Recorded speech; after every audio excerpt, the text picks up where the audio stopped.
It's my pleasure to welcome you all on this second Germany-India Smart Grid workshop organized by India Smart Grid Forum in collaboration with GIZ. India has set an ambitious target of net zero by 2070, and the power sector should achieve net zero before 2050. For that, the next 2 hours, we have an exciting session that will provide you with latest insights and adoption of new technologies and business models to discuss the regulation for the net zero power systems. It's my pleasure and honor to call upon the esteemed speakers for the session today. May I have a round of applause as I name them? Mr. Sunil Kumar Sharma, Project Manager, GIZ. Mr. Anurag Jory, Managing Director, Lead Utilities, Accenture. Mr. Gautam Kumar, CTO, IntelliSmart. Mr. Arvind Gujral, MD, Bijli Technologies. Now I would like to invite Sunil sir to give the welcome address, please. Thanks a lot. Mr. Rahul Dwivedi, who is the CEO of REC PDCL, he is on his way. He's coming from Gurgaon and stuck in traffic. So he is expected to arrive at around 3:15.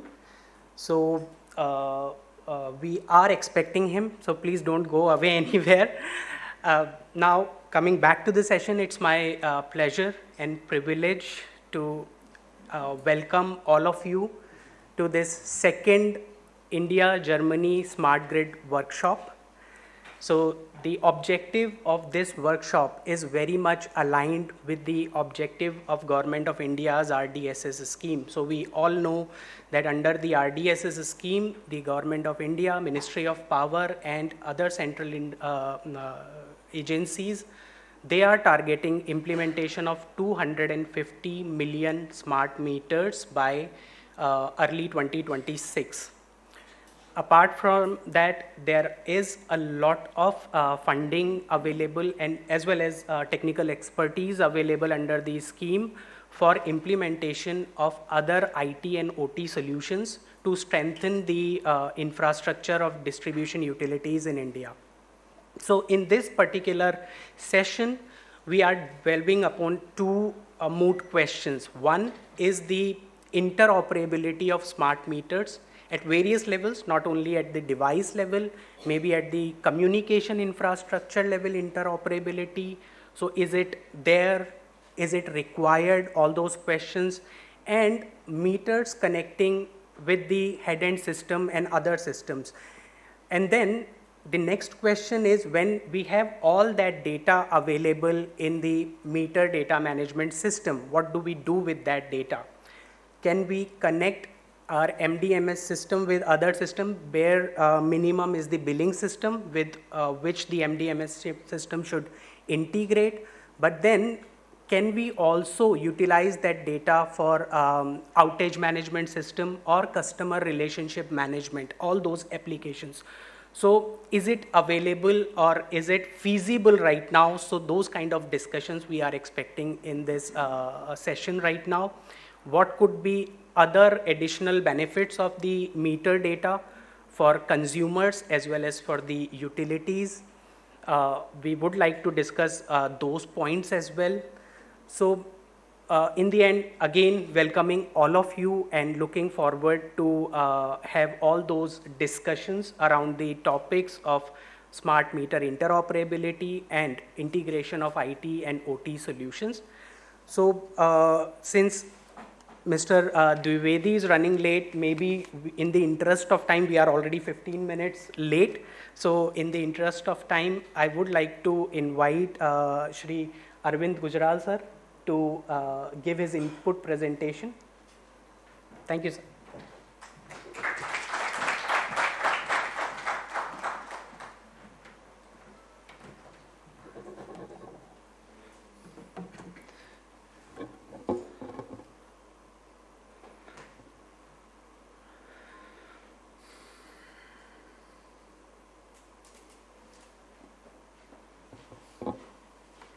Yeah, I think just right.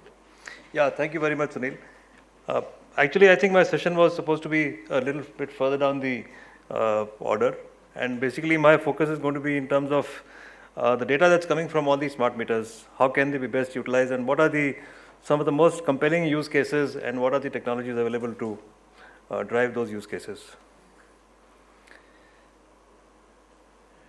Right. So I am representing a company called Bijli. It's basically a AI-powered SaaS company based in the US, in San Jose. We've been there for about over 11 years and working globally with about 40 utilities across the world, largely electricity, but also some gas and water, because some of the applications find use also in the other, in power and water, in water and gas, for instance. Sorry. So these are some of the companies that we work for. As I said, largely they are power companies, but a few gas and water companies as well. The basic, the intellectual property or the patent that Bijli has is something which is very unique. Based on the interval data from smart meters, which is 15-minute, 30-minute or 60 minutes data, we are able to disaggregate the consumption in a meter. Right, which means that looking at the aggregate consumption in the meter for a year, we can break it down to 10 to 12 different kind of appliance categories, which means we can itemize a bill. If you have a bill of 10,000 rupees, we can say with about 90% accuracy that 5,000 rupees is air conditioning, maybe 800 rupees is refrigerator, there is some lighting, and there is entertainment appliances, so on and so forth. It doesn't require anything to be done inside the house. It uses something called recognition of electrical signatures of appliances. Every appliance has a very unique electrical signature which is detected by the algorithms. So looking at a year's data, for instance, you would see a refrigerator would have a fairly uniform pattern throughout the year, whereas AC would have certain kind of amplitude and repeat operation of the compressor during the summer months. Likewise for heating, there will be a particular pattern that you see in the winters. Let me try and explain this with a kind of a heat map. So what you see on your extreme left is raw energy. So it's a heat map for an entire year. The x-axis is 24 hours of the day, and the y-axis is 365 days of the year, right? So what you see is a heat map where the dark colors represent low consumption, and the light colors, the light yellow or white, represent the maximum consumption. So if you look at it, it's basically each pixel represents one 15-minute or 30-minute slot, and what is the load consumed in that slot. What the algorithm does is to break it down. So you see that the block on the left, which is the overall raw energy, and you see the scale on the right hand side, which says about 14 kilowatt, for example, is the consumption, maximum consumption, 14, 15 kilowatts. It's broken up into various kind of specific loads. So there are loads which are always on, which is essentially stuff which is connected to the mains and operated from the remotes. And maybe it's a use case for somebody to sell smart strips to operate those kind of devices. EVs can be seen separately, and each of them have a unique pattern of behavior. For instance, EVs will have a fairly uniform amplitude when they charge. Typically, charging is happening at the night. Then you can see cooling, and you can see lighting and other appliances.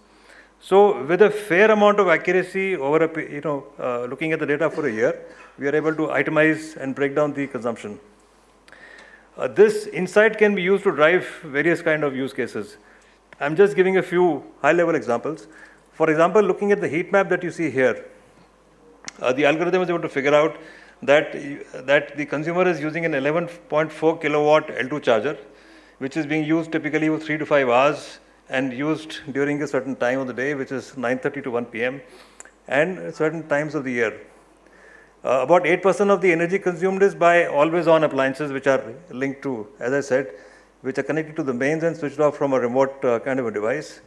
Similarly, heating, we are able to see a lack of heating, electrical heating, suggesting that maybe it's a gas-based heating, and this is, I would imagine, typically a case in the US or in Europe.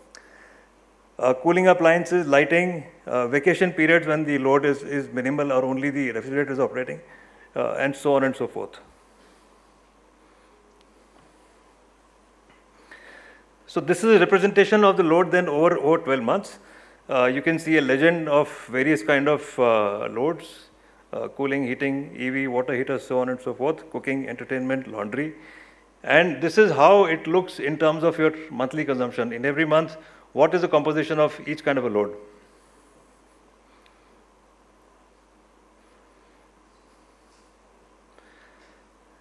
So what are the use cases that can be driven based on this? Broadly, these would fall into 4 or 5 categories. I think in the Western markets, customer engagement is very important because you have competitive markets, there is churn, and the retailers would want to give the best service, suggest customers the optimum rate plans and so on and so forth, which is perhaps not relevant to India at this stage. Energy efficiency is a big use case, and we're talking about in India the mandate for carbon neutrality and targets being set for the generation. I think there is a big opportunity on the residential energy efficiency, and I don't think there's any mandate as of now which says that what kind of target should be set for either utilities in terms of what they can do to improve the energy efficiency at homes. So at energy efficiency, you can have HERs, home energy reports. You can do DSM targeting, and I'll explain that in the subsequent slides. And recruitment for various kind of demand side, measure programs. Operational efficiency more in terms of handling the complaints about consumers. High bill analysis. So if you inform consumers in advance, they know exactly what is happening. On the 10th or 15th, if you give a expected bill at the end of the month, there are no surprises and they can take corrective actions. So typically, I think when consumers complain about high consumption, I don't think utilities are really able to tell them what to do. They explain to say that the tariff has gone up or the number of days billed is 32 instead of 30 days. But to actually tell a consumer that what he needs to do in his house, which can help him control the consumption, I think that is the kind of value that can be created in this kind of an application. If you have energy efficiency insights, you can always monetize that in terms of a digital marketplace to sell more energy efficient appliances, air conditioning, lighting, or other equipment. Then there are specific grid side use cases, peak demand management, and I'll explain that in the subsequent slides. And also managing the EV loads from the point of view of peak load shaving or load leveling.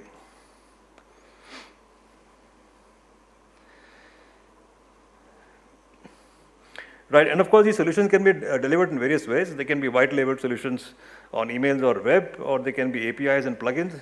We also have a BI tool which we call as Analytic Workbench, which I'll explain. Right, in the Indian context, of course, we do have the issue of, the utilities expecting a strong ROI on specific use cases. So energy efficiency, unfortunately, does not find priority at this point of time because there is no specific ROI that the utilities see. But for India specifically, we are looking at 2 kind of use cases. One is revenue protection, which is very important. And in fact, that's one of the main objectives of the RDSS, to be able to reduce the AT&C losses at DISCOMs. And the second one is short-term load forecasting, because we know that power purchase costs are a significant part of what the utilities spend. And the DSM guidelines are getting tighter every year. So utilities need to be more accurate in terms of managing their loads and procuring power. So when we say energy insights, which drive customer engagement, so these are the kind of things. One is, the left graphic is a monthly summary which breaks it down by appliance type for customers to understand. You can do similar home comparisons. And the algorithm does it very intelligently. So if you have 2 3-bedroom houses, one has an occupancy of just 2 people, one may have 6 people. It will not compare these two, obviously. It will compare similar kind of houses with similar kind of occupancy. And typically, looking at the consumption, you're able to detect what is the kind of occupancy in these homes. So it will tell you that you are better than 70 percentile, or you are worse off than 70 percentile. And also give you insights in terms of what appliances are contributing to that additional spend that you have on your bill. Bill projection I mentioned to you earlier. If you project the bill, you can also do budgeting and have alerts in case you feel that the consumption is going over budget, and what appliance could be contributing to that excess spend.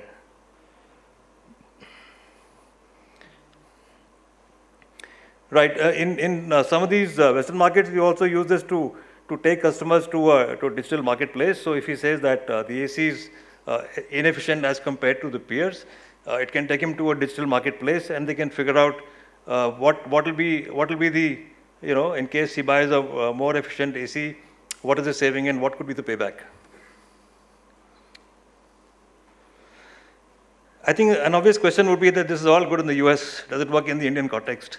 So this is something that we did for an Indian utility about 2 years back. And absolutely, I think the meters that we have and the data that we get, the same kind of analysis is absolutely possible. We can see the breakup, by the appliance. In this case, this was an Indian utility with about 50,000 customers on smart meters. And you can just see the same kind of breakup is available for these customers as well.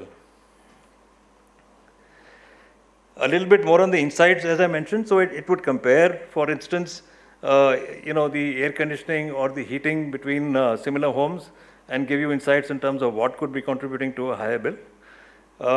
When it looks at heating, it can detect the geyser usage versus the room heating, because obviously there are timings on which the geyser would typically operate and the amplitude would be different. Likewise, for air conditioning loads,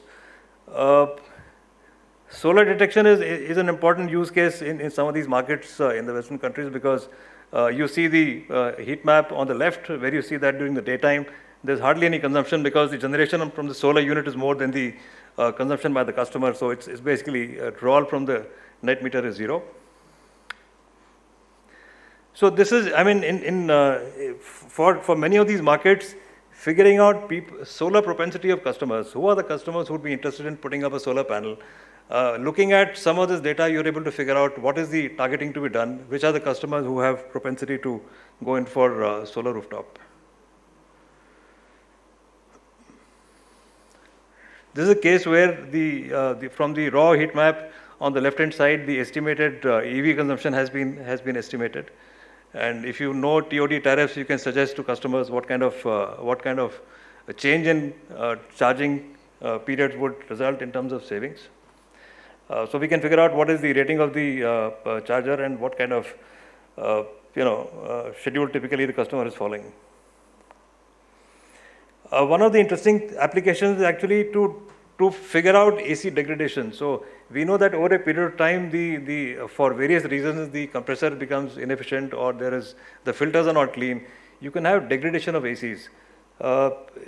An interesting use case is to figure out where the AC have degraded over a period of time, and what could be the benefit in case the customer goes in either for a repair, a replacement, or service of these air conditioners.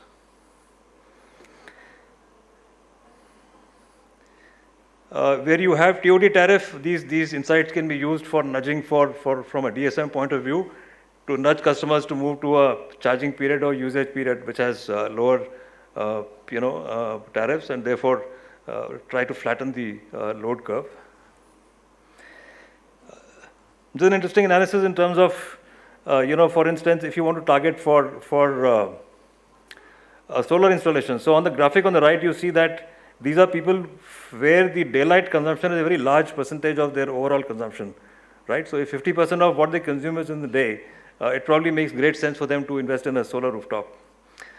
On the left, similarly, for where the lighting load is a significant part of the overall consumption.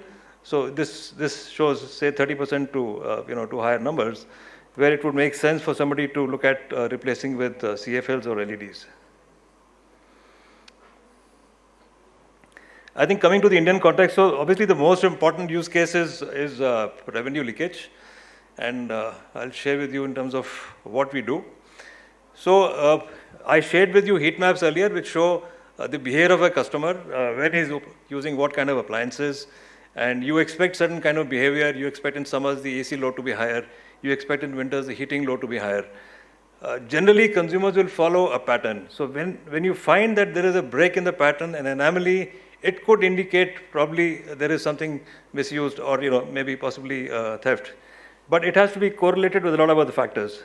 So what the algorithm does is it looks at various kind of, and this is data coming from the smart meters. So we have the interval data, which gives you the consumption anomalies. We look at the instantaneous parameters which are available from the meter data, which is current and voltage and other parameters that are available. We look at the meter events. So the meters are programmed to have certain kind of alerts when they detect an anomaly. For example, if there is CT open or a CT short, or there is single wire operation, or there is neutral current which is unexplained. These are kind of alerts which are generated by the meter. So the algo takes all of this. It compares with the weather data in terms of cooling and heating loads that you would expect to vary with the season, and derives various kind of categories which could indicate revenue leakage. So it could be direct theft where somebody is bypassing the meter. It could be meter tampering.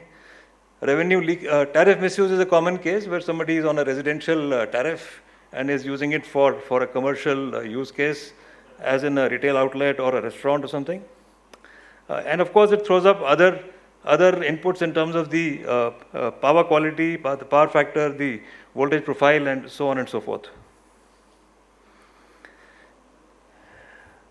So it'll be too much of detail to go into specific cases, but essentially, as I said, these are the 4 kind of misuse cases or revenue loss cases that we look at: meter tampering, direct theft, tariff misuse, and power factor. And in some of the pilots that we've done with private and state utilities, I think we are able to figure out with a fairly high accuracy, maybe about 40 to 50% cases where there is indication of misuse. Right. The other use case, as I said, very relevant for the Indian market is short-term load forecasting. We know that there are strict deviation settlement mechanism rules in terms of deviation from your schedule, and the penalties that utilities have to pay in case they schedule beyond the deviation goes beyond a specified band. So it basically takes the data from the SCADA or from the AVT meters. Data could be at the DISCOM level or at the grid station zonal level. We take the interval data, which could be anywhere from 5 to 60 minutes, depending on the kind of data that we have available at a specific DISCOM. It's taken for 3 to 4 years. We train the algorithm based on the past data before it is done it is kind of deployed on a real-time basis to kind of benchmark and see what is the accuracy compared to the current norms that utilities have.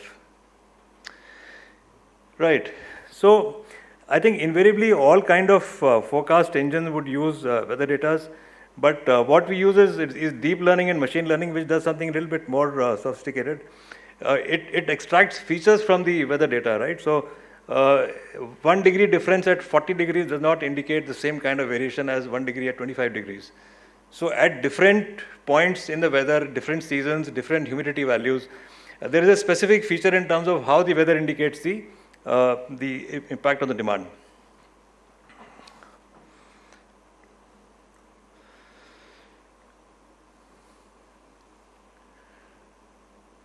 Right. So this is a case where we had worked for a state utility, and we did the training for a period of 4 years.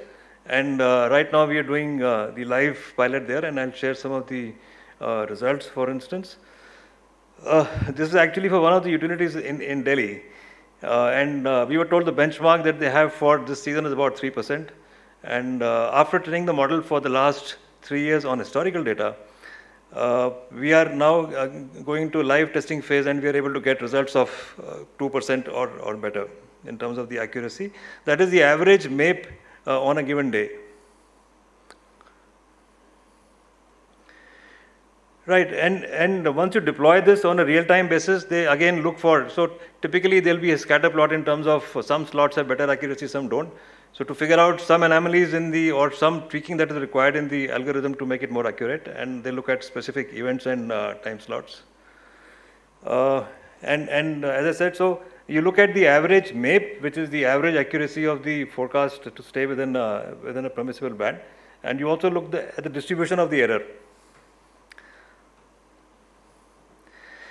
One very interesting use case that we have in the Western markets is when you have these smart meters, a fairly high level of penetration of these smart meters. And let's say on a distribution transformer, all the consumers have smart meters.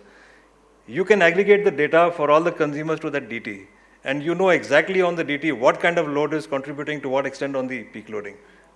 It also gives you an idea in terms of if you want to do DSM programs, which is TOU tariff or which is demand response, you can figure out exactly what is the sheddable or what is the load which can be targeted for demand response programs.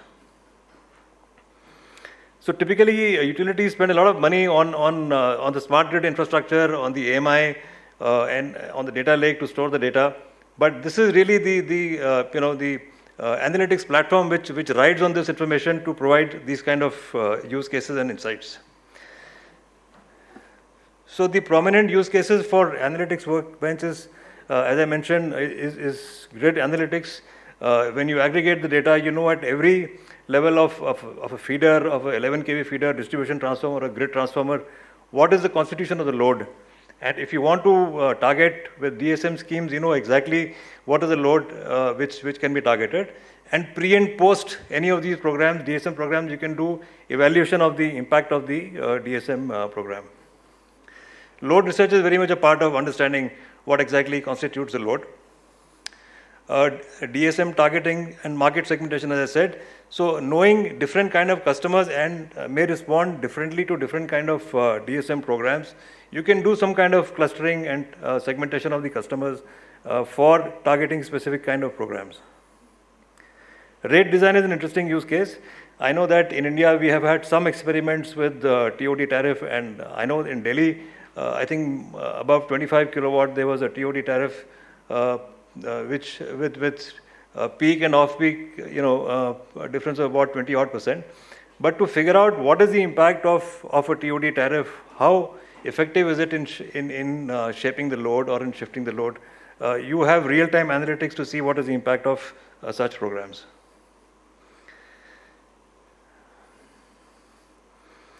Right, so this you can see at the level of any infrastructure in the grid, what is the breakup of the load, what is the behavior of load during different seasons, and the contribution of different kind of loads to the overall loading.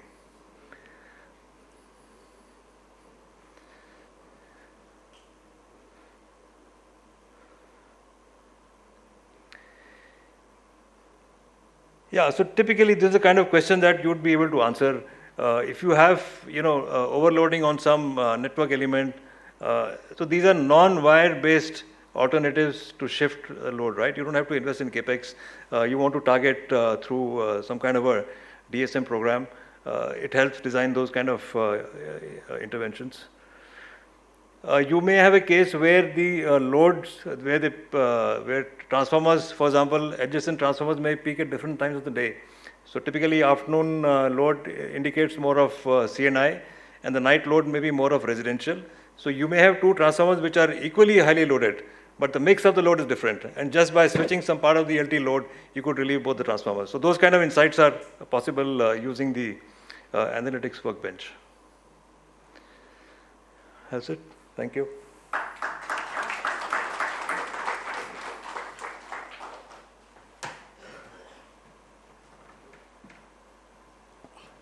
Thanks a lot, sir. I have a couple of questions, but I will park them for the panel. Sure. If from the audience, is there any question you want to ask now? You may have some opportunity later as well. We can take one question at max. So as a customer, if I want to kind of use your analytics to know my what is the pattern of my use, so what would be the cost I have to pay to utilize your services? See, here's the problem. As a customer, you can't opt for this. The utility has to opt for it. Okay. Because a lot of the insights depend on not only your behavior, but similar consumers in the area, right? Okay. So your AC would be compared with your peers to figure out whether it's efficient or non-efficient. So it works for a grid, for a utility, not for at an individual Okay. customer. So it's like B2B. The utility have to kind of enter into a contract with you for Right, your right. Okay. So we are saying utilities who are anyway putting up smart meters. So some of these are most promising use cases. And in fact, if you ask me, a lot of times customers don't really support, change of meters to smart meters. And the reason is that they don't see any value. And this is the biggest value for a customer. For a customer, the biggest value is not, the power rates are not going to go down. But if you have better control on your consumption, you have better insights, you're able to take decisions in terms of what would help manage your cost better. I think that is the biggest value for a customer. Thanks. Thank you, sir. Now I would like to invite Anurag to present on facilitating AMI interoperability in India. Sure, thanks.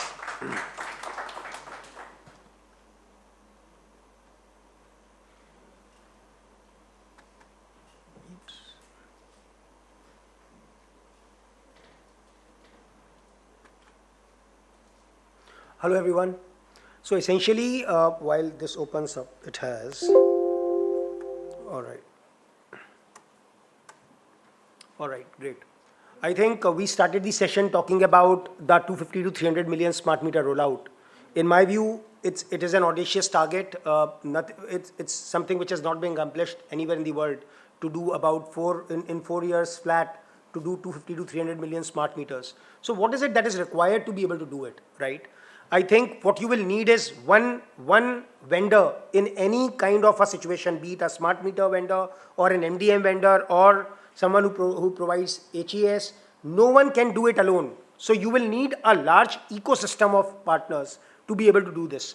The second is in terms of the communication, right?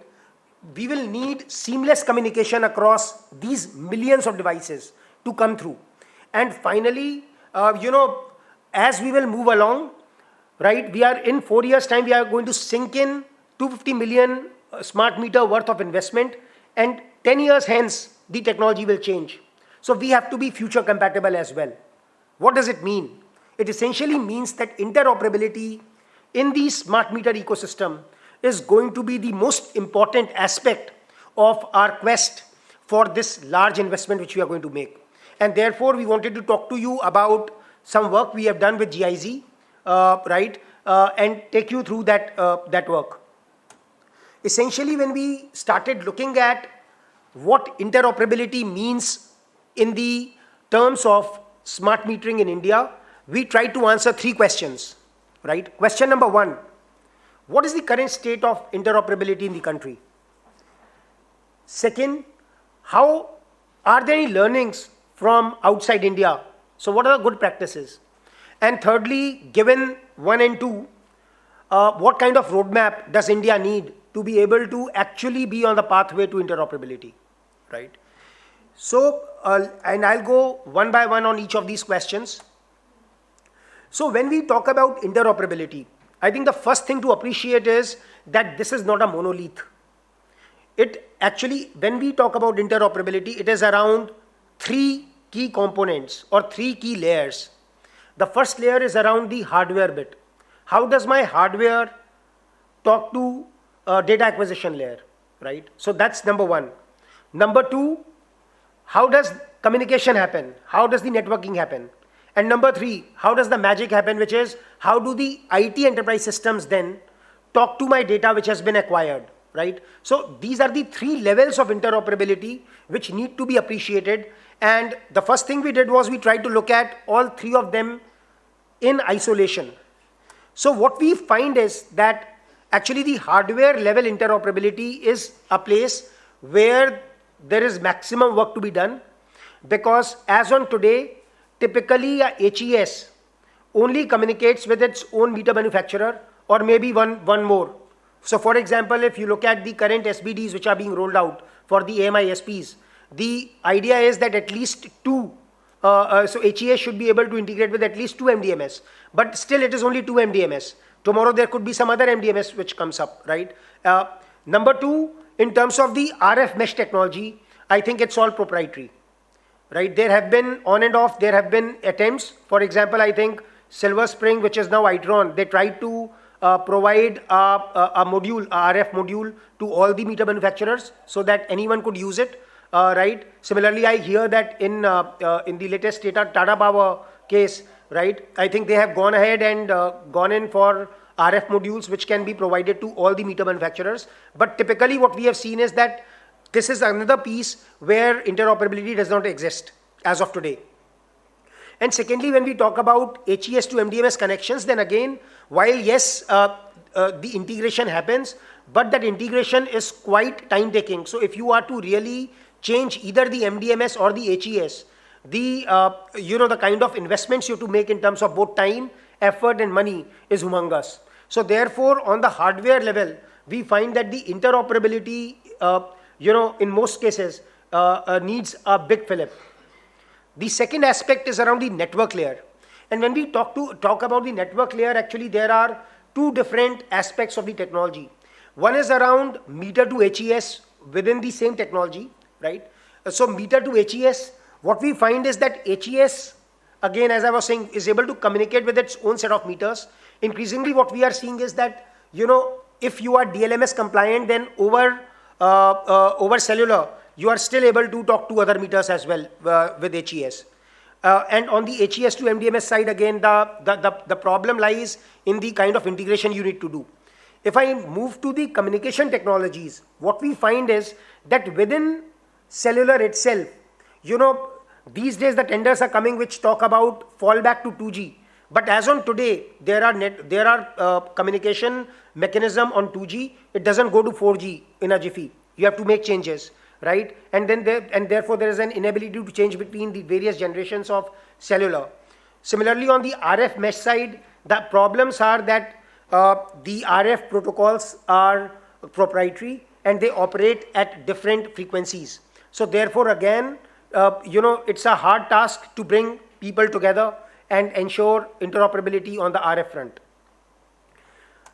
But things change when we move to application layer, because I think application layer is one place where the interoperability play has been the maximum. Currently we are in a state where interoperability should not be an issue on the application layer at least. So given this, we looked at, some of the other countries and what they have done.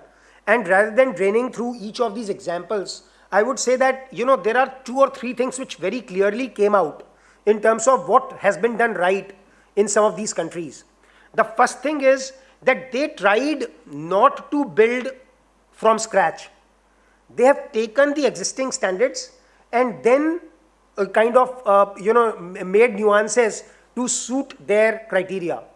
While other countries here are best practices, UK actually learned it the halfway. They wasted about 3 years' time trying to build it from scratch, and then they realized it will not work out.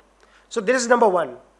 I think the second part about interoperability is that we need an ecosystem of partners to be really able to get interoperability at the right price and the right costs.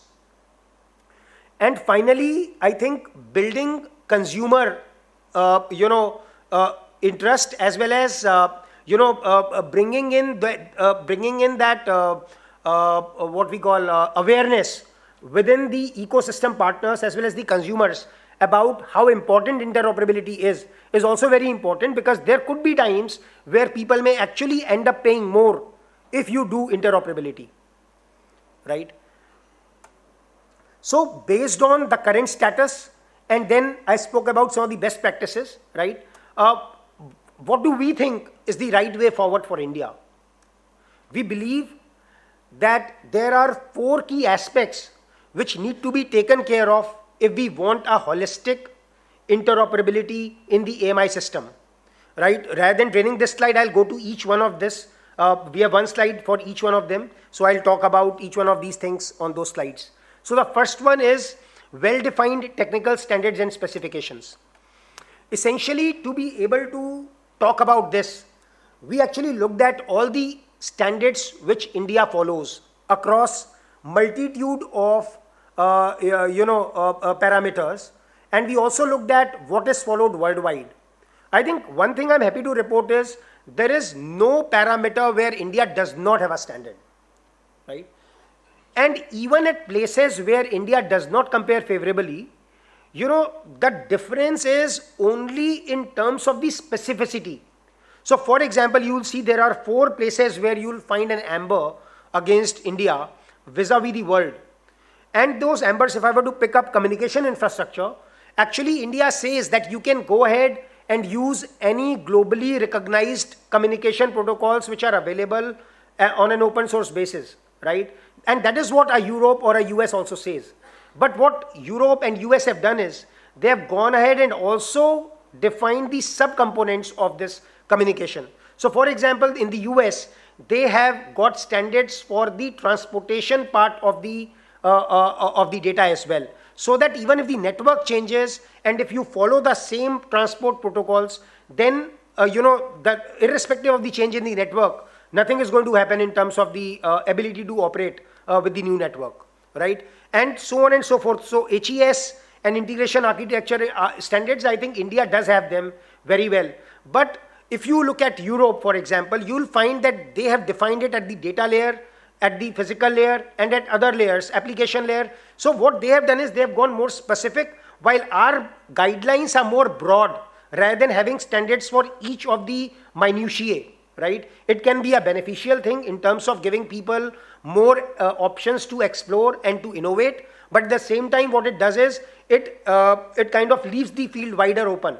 So therefore, interoperability tomorrow may become difficult. It's a choice which has to be made, and for which, maybe some of the key agencies in the country will have to do a proper risk assessment to see that which path they would like to take. So that was on the technical standards. The second is around testing. And I think this is extremely important.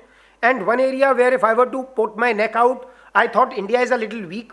I think one good thing which has been done is that, the MOP has come up with a test bed, which is, I think, a good thing. However, what we will suggest is that, we need to have the right kind of testing infrastructure and facilities so that the rollout at this level, at this scale is facilitated.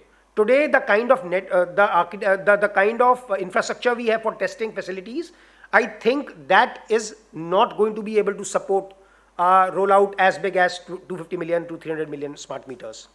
And besides those facilities, I think the human issues related to training, related to collaboration are equally important.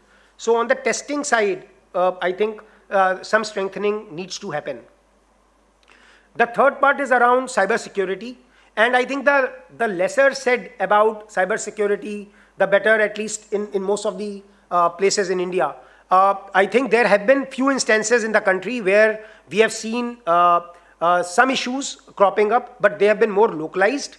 But if you look at worldwide, I think cybersecurity happens to be an elephant in the room, and a large cyber attack on a large set of smart meters will invariably mean that the whole rollout takes gets mothballed. So I think this is going to be very important. I'll not go through each of these steps in the slide. Essentially, the idea is that if you are at DISCOM, what you should be looking at is that to reach to the right kind of cybersecurity, you will have to take some steps, which include basics like defining the roles and responsibilities, the governance mechanism, and also knowing what are the right procedures to follow. Not only to mitigate a cyber attack, but also what to do once the cyber attack has happened, right?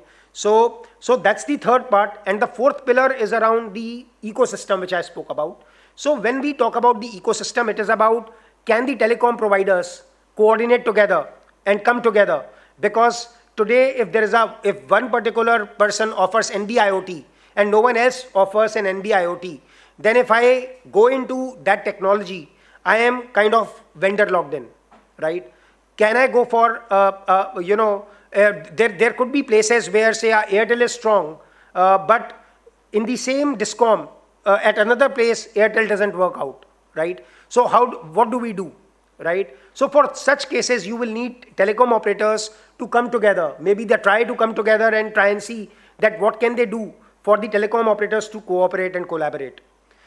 Then if you look at the meter manufacturers, right, how can we have the right kind of technical standards for the metering, right? While I would say for metering per se, the standards do exist, but in terms of the interfaces and how the HES communication should happen, I think that is a place where, some work needs to be done. Similarly, I wouldn't like to explain too much, but universal HES is one concept which we propounded when we produced this report. It is about how an HES can work with different technologies for data acquisition, right? So I think that is again something where all the ecosystem partners will have to come together. And finally, how the vendors themselves can come together to standardize the various offerings. So if I were to just quickly summarize this in few steps which can be taken by different stakeholders, this is how it will look like. Essentially what we are saying is, and I'll just go verbatim, for these 7 steps, what we are saying is we need to get the right standards. We need DISCOMs to know where they are, and then, based on that assessment, maybe REC has already floated the SBD. They may have to take a relook at that SBD. At the same time, the DISCOMs may have to take some corrective actions, but then there should be a roadmap for the DISCOMs to follow so that they can take the right steps for interoperability. And finally, once this is done, then the idea is how we can plan and execute. We also believe that, you cannot get to full interoperability in one go. So therefore, it will have to be phases. And that's why you will see that, we have also written as step 6 that we have to define the different potential steps. And at every step, we have to see that if we have achieved this level of interoperability, can we now go to the next step or not? And finally, I think, looking at the results, looking at the feedback from different stakeholders is again very important, so that that feedback loop gets baked in. So, that is again very important, and that should be a part of the roadmap as well. So on that note, thank you very much. Appreciate your time today, and thanks to GIZ for giving us that opportunity to work with them on this important initiative. Thank you.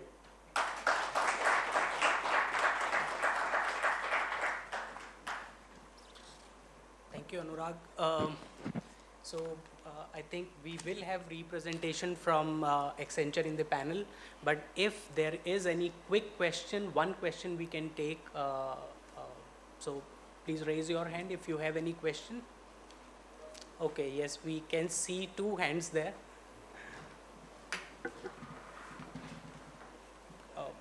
Is there a mic somewhere?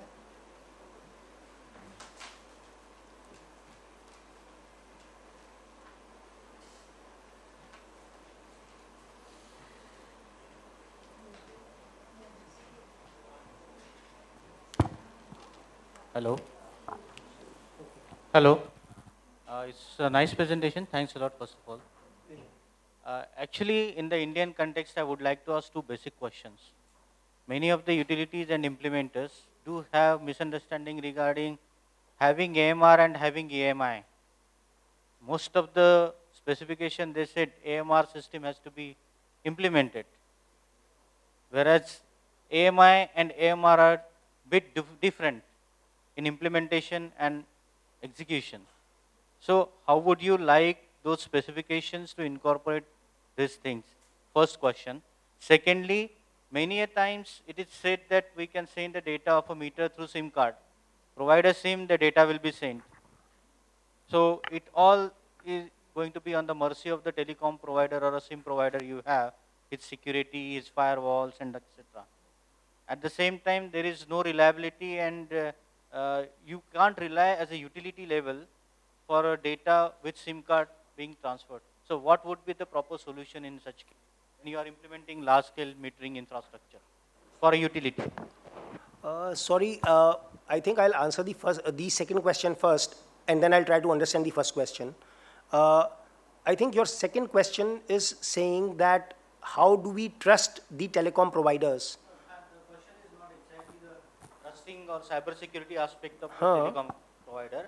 The question is, many a times what we observe that in India, utility, ABC, anywhere at state level, they define that we will provide a SIM to transfer the data.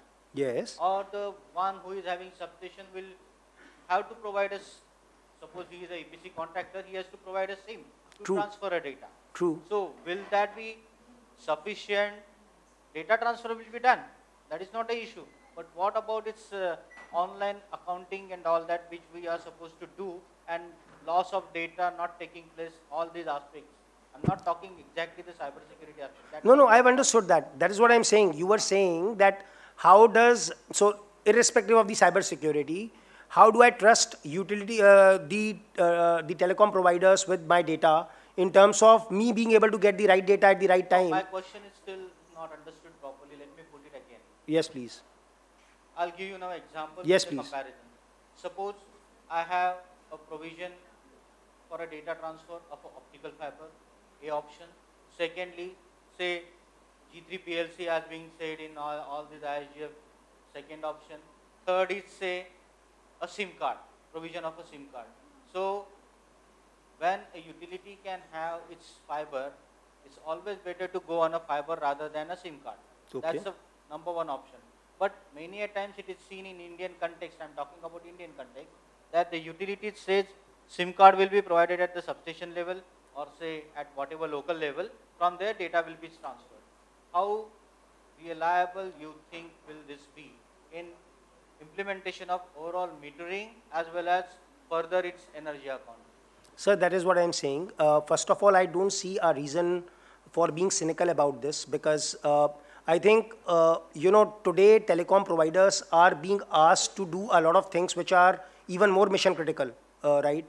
I don't think there are too many examples. See, yes, there are places where the cellular network, say for example, doesn't work. And that's why people are going in there for RF, etc.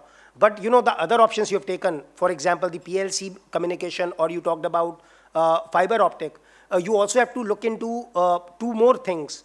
How much money I spend and what do I get out of it, right? Those are again two important questions to answer. So first of all, I don't find any reason for being cynical around the capability of data transfer through SIM cards or cellular, right? Yes, there will be places where that will not be there. And if those places are known, so for example, if you look at most of the AMISP tenders today, right, they are very clearly articulating that the AMISP has to come in, he has to do the survey, and he has to say that which places he will put in cellular, which places he will put RF. So in that sense, I would like to feel that that is being taken care of. But if as a utility, we are going to be circumspect about our data being transferred through a telecom provider, wherein... That is not the question at all. Yeah, so if that is not the question, then I think there shouldn't be any cynicism. I don't see a reason why there's a problem. At utility level, if you see in India, there are problems coming to various utilities in transferring the data from their remote meter locations. Yes. It's not remote as like a hilltop or any remote jungle. Delhi may be hota hai, that's not a problem. But because that, and the question comes whether the media considered or selected is right or wrong.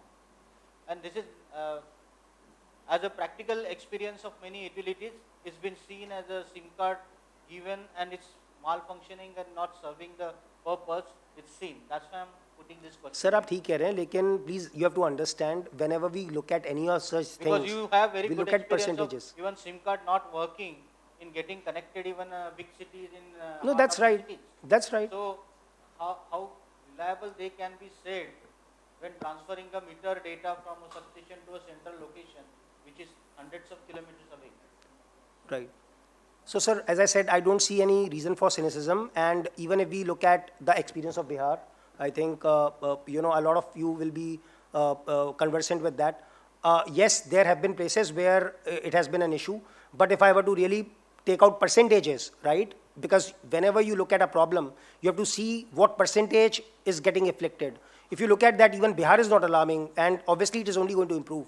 So I don't see a reason why there should be any problem. And that's why it took so much time to understand your question. I really don't find any reason for cynicism in this. The word cynicism is too critical. Anyway, thank you. So, let me a bit, he was asking, we are managing around 3.5 million meters out of 5.5 million smart meters. So, I will share out my experience of managing on the ESL front and the IntelliSmart front when we are managing. The two things are important here is the data integrity and the gap in the data, as you were saying that some of the devices may not be able to connect because of the connectivity issues. Connectivity issues could be related with the TSP. The SIM is basically representing the TSP, and other part could be the RF or anything. It's a basically field condition or some of the conditions in the back. So first of all, data integrity issues are now been resolved with the standards and the DLMS coming in way, and the way the data has been transported. And I think that data integrity issue and the encryptions basically, which we have defined in our cryptologies, which the meters is now having the suit 0 cryptology, which we use in our meters. And DLMS standards are very, very clear on that part. So data integrity issue is resolved with the DLMS COSIM. The second part which is coming is the last mile connectivity, which may be lost actually. P2P distance is not an issue. P2P, point to point when we call cellular, The distance would be issue in case of a PLC or a RF network, basically, when we do. Some of the time RF is a self-healing. Some of the time you are right, sir, you may not get data. But my experience is that once you stabilize your network, you make it in hybrid. It cannot be one solution which may work in everywhere. So you need to have a mix of RF, PLC, and the cellular. And then you try out. Certainly, today our experience is that we are 99% plus. Reads are available. A percent or so is always be there, and that's the reason where the MDMS and other things come in picture, where they extrapolate, validate, and extrapolate. Right? And that's where you cannot get 100%. I am absolutely clear, and that's your reason you see, though we aspire in SBD for 99.9%, but 99% is something achievable.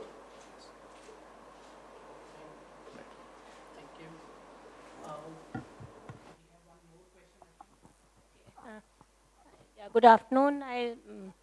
I was thinking about interoperability. We started with interoperability by API systems in the meters. And then we moved on to DLMS COSAM for interoperability. So is that the way forward which you are recommending for smart meters, or you are recommending something else for the smart meters at the meter end? So, ma'am, I think right now, worldwide also, this is the path which is being taken. So, this seems to be the right way forward. I also think that what has happened is, during this movement, that some of these standards have got standardized, right, Yeah. across the world. So, and when we are trying to go in for as large deployment as this one, we will need a lot of capacities to come in. So, deviating from this may not be a good idea. But at the same time, I feel that going forward, maybe 5 years down the lane, there will be evolution in this standard as well as we go along, ma'am. Okay. But as on today, I feel that from API to the current standards, I think that movement has happened at most of the places, and this is there to stay. Okay, and I don't find what is interoperability at communication level. You are communicating the data from the meter to the head-end system. So the communication is only for the, communicating the data from meter to head-end system. So why should there be a problem in communicating through the communication system, be it RF or PLC or whatever? I mean, there should be no problem. The HES has to decipher the data. No, ma'am, you are right. The communication medium is only for, transfer of the data. That's right. That's right. So I'm not able to understand why there should be a problem in the communication interoperability. Ma'am, the only reason is that because, if you are on RF mechanism, then your meter does not have the, the SIM card, right? No, it will have a modem. No, ma'am, but, but you are on RF Transmitter, at that time. maybe you can say it is a transmitter. Similarly, ma'am, if you have two different RF systems, they operate at different frequencies. You are right that there is an open frequency for that. Ma'am, you are right. So and that is where I'm going. See, ma'am, so there is a cost attached to each of those solutions. For example, we can also say that have both the things in the meter, right? You can have RF or you can have a SIM card as well. That is also possible. We also talked about. I would agree that is possible. But ma'am, that will increase the cost. Similarly, we are also saying that we can go for a universal HES, right, which will be able to communicate across each one of these. So, ma'am, you are absolutely right. Intuitively, it seems that this shouldn't happen. But as on today, on the ground, this is there because there is no one party which is able to bring all of this together. And bringing it all together has costs, which no one wants to bear. That's the only thing. Otherwise, it is absolutely doable. No, see, you don't require a SIM and a, modem in the same meter, because either you will use RF mesh or you will use GPRS. You won't be using both together in the same meter, as far as I can understand it. Because, you can see whether it will communicate through the GPRS or it will communicate through RF or maybe PLC. So whatever communication medium you choose, that will be, meter will be, modified for that only. No, ma'am, sorry, you said interoperability, right? Iska matlab kya, ma'am? Sorry, let me just explain what I was saying. I was saying that if suppose you have got an RF communication happening today, right?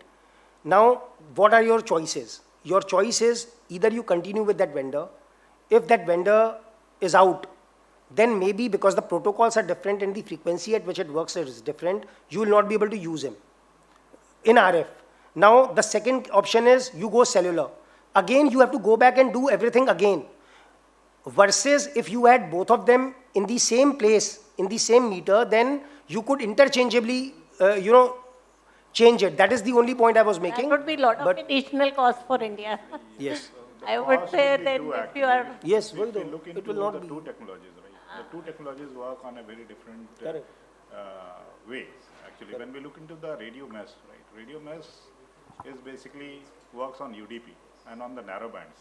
And when we look into the cellular, barring NB-IoT, which is a part of cellular half duplex, when we look into the cellular part or WB-IoT, it works in a P2P fashion and normally a TCP/IP connection and is been established. When you look into the way the communication happens in the TLS and the DTLS, it is different actually altogether. And that is one of the key reasons that you cannot have the two, but two can coexist. I can tell you very clearly on the same chip, when the radio is radio, they can coexist in the same chip. And, but certainly the transceivers will be different. And coming back to the point is that how the HES would be there. I think the time we try to do something on the narrow band, something need to be there at the device end to run that UDP connectivity. And that is one of the key reasons of not having a transparent DLMS working from light in cellular video. Cellular, the agents are sitting in the at the HES and the meter. One in the meter and one in the, you can have a transparent communication. But when it comes to RF, whatever technology we use, RFs are also standardized. RF or absolute based on some of the RFCs.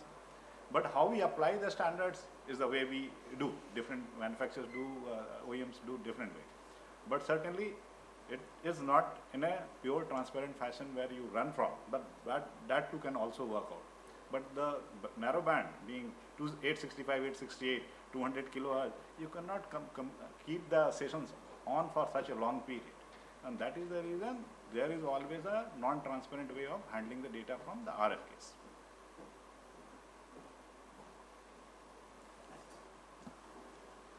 Okay. So, ma'am, I hope your question got answered. Okay. Thank you. But it was a lively discussion. Good to see that. But let's move ahead because maybe we are behind schedule. So now let me call Shri Gautam Kumarji. They are one of the strongest implementers of that 250 million smart meter rollout program of Government of India. So let's hear from them about the power of advanced analytics solutions in AMI systems. Over to you, sir.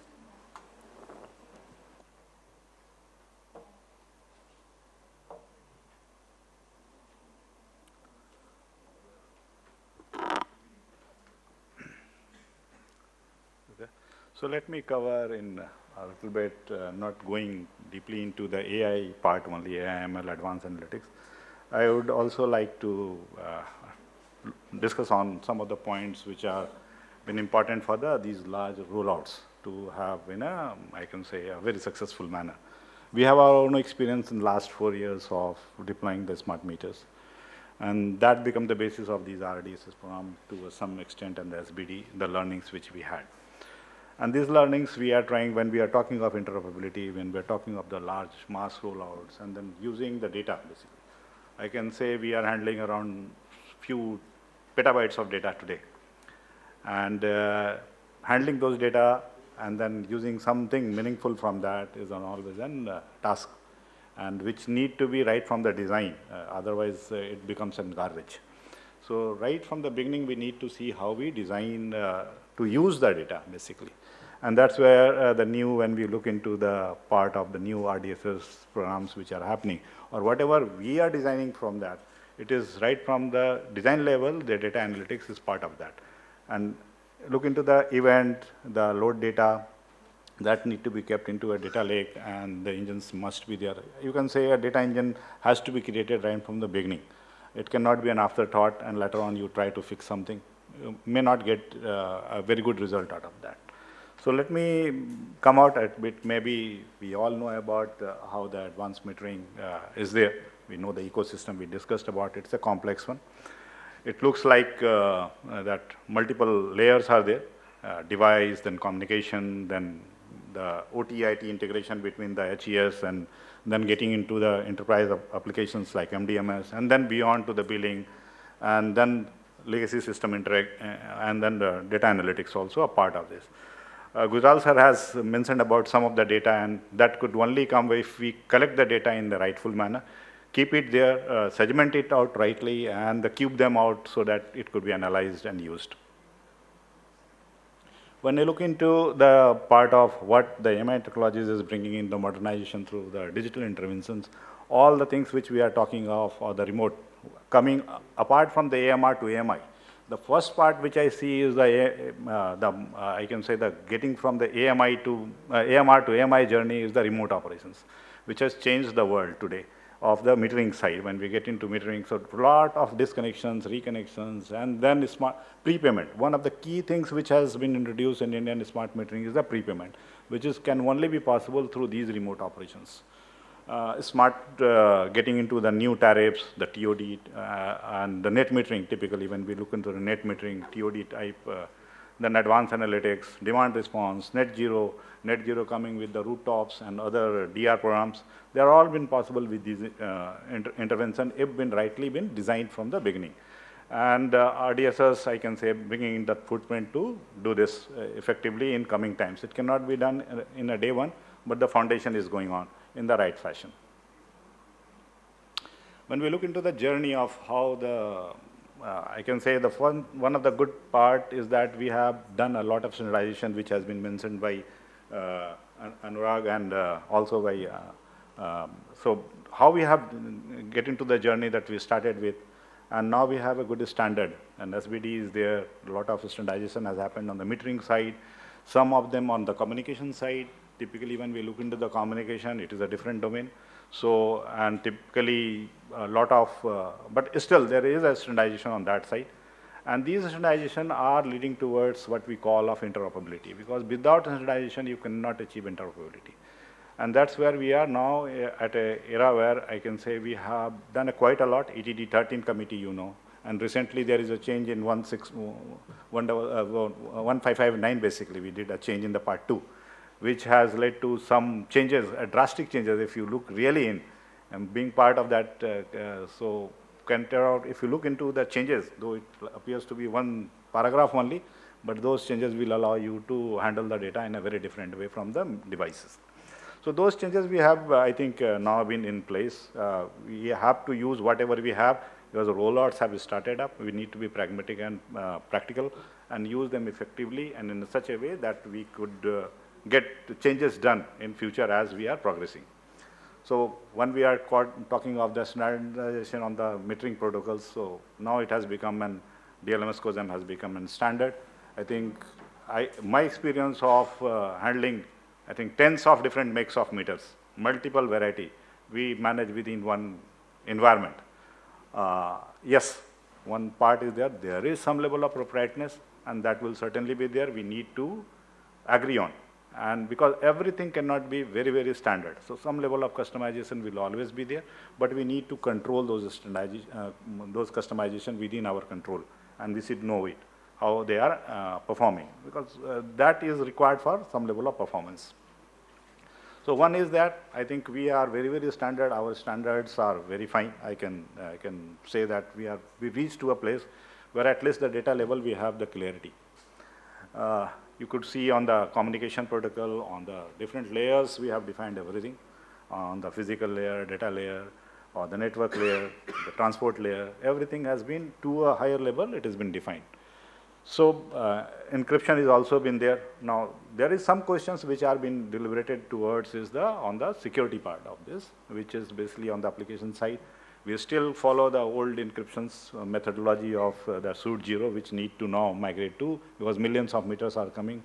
Handling the keys would be a very, very difficult task. So another part which we talk of when we talk of interoperability, certainly not only interoperability, but decoupling the meter from the communication, which I think SVD has taken a step towards that. because these two technologies, two are the different areas actually, and they must be decoupled out. Decouple means like what we are saying about the UK, what we have learned from UK or the China or other places, they have decoupled the meters and the communication, and in such a fashion that they are talking without being much. So most of the digitization is on the mechanical and electrical, and the data interface is already been defined in the DLMS. So our belief is that so far what we are experiencing in managing the meters, we are in quite a good shape, and SBD has also taken care of this. I believe this change, and the industry has to adopt it also. It's a request to all the metering partners that they need to adopt this decoupling, and most of them, I think they have started up. You could see the modules coming on the top of the meter. They are replaceable, pluggable, and you can keep on changing those with any of the technologies, because they are moving at a very different pace. Meters will remain for 10 years. Technologies keep on changing. As we are saying, it is getting complex and complex. And when we look into the complex things, I think now we need to be very, very clear while we deploy, must deploy in a very simple fashion. The complex things, when you look in a simple way, it looks simple, and that's where the interoperability, another part when we look into the buses and other standards to be followed. So there where the way we are doing, I'm putting up this is what we are doing, right? And we have adopted this method, and we don't have only one HES. I'm very clear on that. Multiple HES we use, but on the MDMS, instances are different, so that we could manage the large data, and in the same time, data lake. When you are seeing on the data lake, so our implementation, our data lakes are part of our implementation. So we create data lakes right from the beginning. And this is what we are been suggesting out, that this could be a sort of implementation we need to do. One of the key things which I do see is the decouple the meter communication and the enterprise application again. So right from the billing, revenue, so every phase, this could be only done when we specify all our use cases, and then the data models. So to a great level, if we do that, a lot of standardization could come out. And we can get into another part which we see for these large deployments is the customer experience, right? Across the country, when millions of customers are impacted, it's when you look into the smart metering deployments and the change in the customer behavior, the prepayments coming in, connection, disconnection which are happening, and a lot of data which has been given to, is available to the customer. Today in our devices, mobile has become, you can look into the way you are consuming every day, how much you are consuming, you can compare yourself with your peer. Then there has to be a standard way of connecting with the end customers also. So there's a good point when we look in how we connect with our end customers. That's a very important aspect which need to be looked in, and making that experience uniform so that the people can adopt it, everyone can adopt it. So this is one of the key areas which I see when we are looking in. We have to provide the analytics also there for their use. Coming to the point, what we should be doing in making this, so normally the 4 pillars which we have discussed out is the policies which we need to do, and the system and processes need to be established, and quite a few are in place. Engagement and experience of customer, the utility, and basically when you look into the large force who is deploying the meter, the smart meter deployment is not just fixing the meters on the wall. It is basically a provisioning process, which we also look into, that the things could done in a first time correct only. And then that need to be connected back. You don't have any time like in the previous meter installations. So meters need to be provisioned in the same time. So I think that's where the commitment need to come from the people who are going to get into these programs and start and make this mass rollout a success. I believe and trust that we are in right position. We could leap and can get this target completed in next 4 and 5 years of 25 million meters. It will not only the area of decarbonization, decentralization, or whatever we talk of 3Ds, right, and digitalization, we could achieve with this. Thank you very much from my side.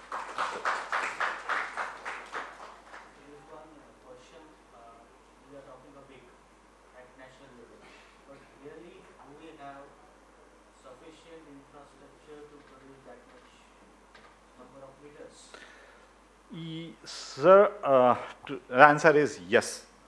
And answer is yes, not immediately, but the industry is coping to my analysis and survey around, because we are been also having some good amount of orders with us. We are working and processing also. When you look into this from the other side, normally when you Meters is not just meters, meter management system, MDMS. no, coming to sir, coming to the point, sir. So some of the things when we look into, these are not Because utilities and right, sir. even are facing problems in So rolling out their requirements. I'm coming to the point, sir. See, these are very, very large rollouts. Each of the rollout, when we look in each of the area and see the size of the bids, if you defragment it to lakh, 2 lakh, 4 lakh, 5 lakh meters, you are certainly in trouble of having multiple system, multiple implementation. But you see the most of the DISCOMs have gone into large, 3 or 4, 40 lakhs, 50 lakhs, 60 lakhs meter in one go. If you look into people like us, we are maybe implementing 5 or 6 states. When we are doing 5 or 6 states and more than 2.5 crore meters, I have the capacity to roll out all those in a terms of back-end systems also. Cloud, when we look into the cloud side, another part, I think there is no dearth of the back-end systems, right? The systems are very, very standard, stabilized, working for a long, long period. I trust that back-end system, when we look into small way of, I have been in my previous experience, part of some of the larger rollouts in other countries, and now in India also been part of the metering. I do see that we have prepared our grounds, and this need to be seen as we start the rollouts. The first RDSS program, which has the first bid in this was Assam. We started, I think, a year back. And that has been rolled out in 6 months' time. Because we need to be prepared. And that's the reason I was saying that some preparation need to be done. This is one of the reasons of saying that we need to prepare ourselves. Yeah. And preparation is there. And that is the reason there is a confidence and so many RFPs are coming and getting closed also. RFPs comes, order goes, order is taken, but its implementation is not seen in that. I don't know, sir. My experience is different. This is actually the case. These are happening the things. One should not be from the point of view of a manufacturer, B manufacturer, I'm not saying so. But in totality, if you see, the number is so big. Yeah, I agree. The quality needs to be complied. The manner in which quality is compromised many a times, it's been seen. Yes. It's been observed, experienced. I do agree with you, sir. Two things are there. Before the quality part, I do see the reliability part. The reliability first need to be established in all our designs and whatever products we do, either it's a software product or the hardware product.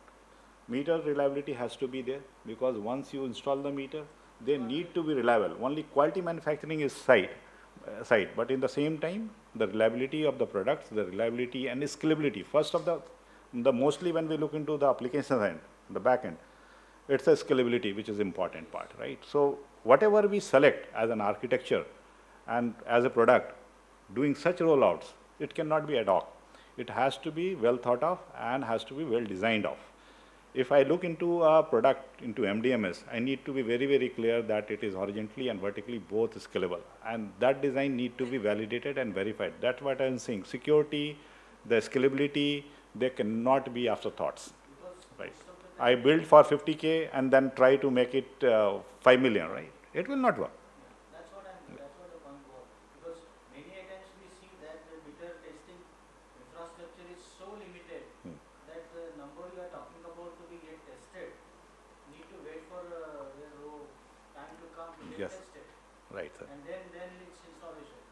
So all these ground realities also need to be Yeah. thought when we are talking about the big dreams. Yeah. So today we handle around 1,50,000 meters every month installation, right, from our projects, current projects. And your points are right. And in the same time, DISCOMs have also been raised to the occasion. Infrastructure has been there on the DISCOM side. Typically in the Bihar, when I say Bihar or UP, the process of testing the meters, sealing them out, have been a lot of democratization and has happened on that part to handle the situation. It's there. Question is whether it will speed up with the speed with which we are rolling out. Yes. What is the question? Yeah, so this question we need to ponder together, DISCOMs and the AMISPs and the agencies also. So I believe a lot of discussions have happened every week, meetings keep on happening. We discuss out, and that is a setting of the mindset change actually. Right?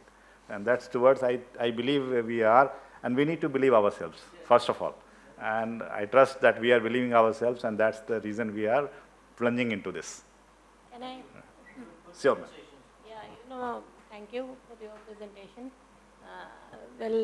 My question was that we are going to have a data overload with all this smart metering and unfortunately, so 2-3 slides I missed out of this. Otherwise, I think. Where are we going to hold this data and for how long? Metering complaints, billing complaints come even after 10 years. I have been in PSCRC, member PSCRC.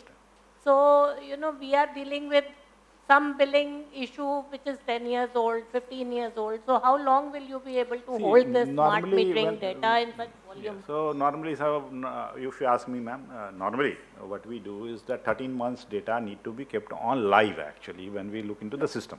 Online is okay. Live means keeping, see, today after the way the clouds are there, the database management systems are there, we normally suggest that 13 months normally we keep the data.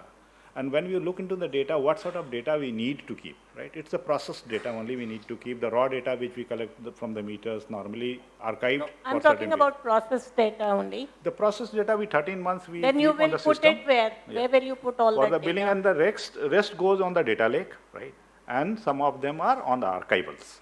When we look into the data lake, archivers will also become very huge when you. But certainly when we look into the archive, right? Archive 3 years normally. 3 to 4 years. Actually, if you look at billing complaints, they come for even 10 years. 10 years if you are looking into, then we need to see what sort of data we should be keeping, right? If we look into only the billing data, ma'am, billing data is not big, right? When we try to keep. Billing data is required for a longer period. Yeah. So is there any policy on how long it will be held? So we need to segment actually. We need to segment out, and I believe there we need the help of DISCOMs. How we need to segment out the data. See, the segmentation could be two-way. It has not yet been done. Segmentation can be two-way, ma'am. Segmentation is vertical segmentation where we month 1, 2, 3, 4, 5. Another segmentation is the type, basically the horizontal one. If there is any recommendation on how long it will be held. We normally, in my system, if whatever we have implemented, we discussed with DISCOMs and keeping all the data. No data is lost.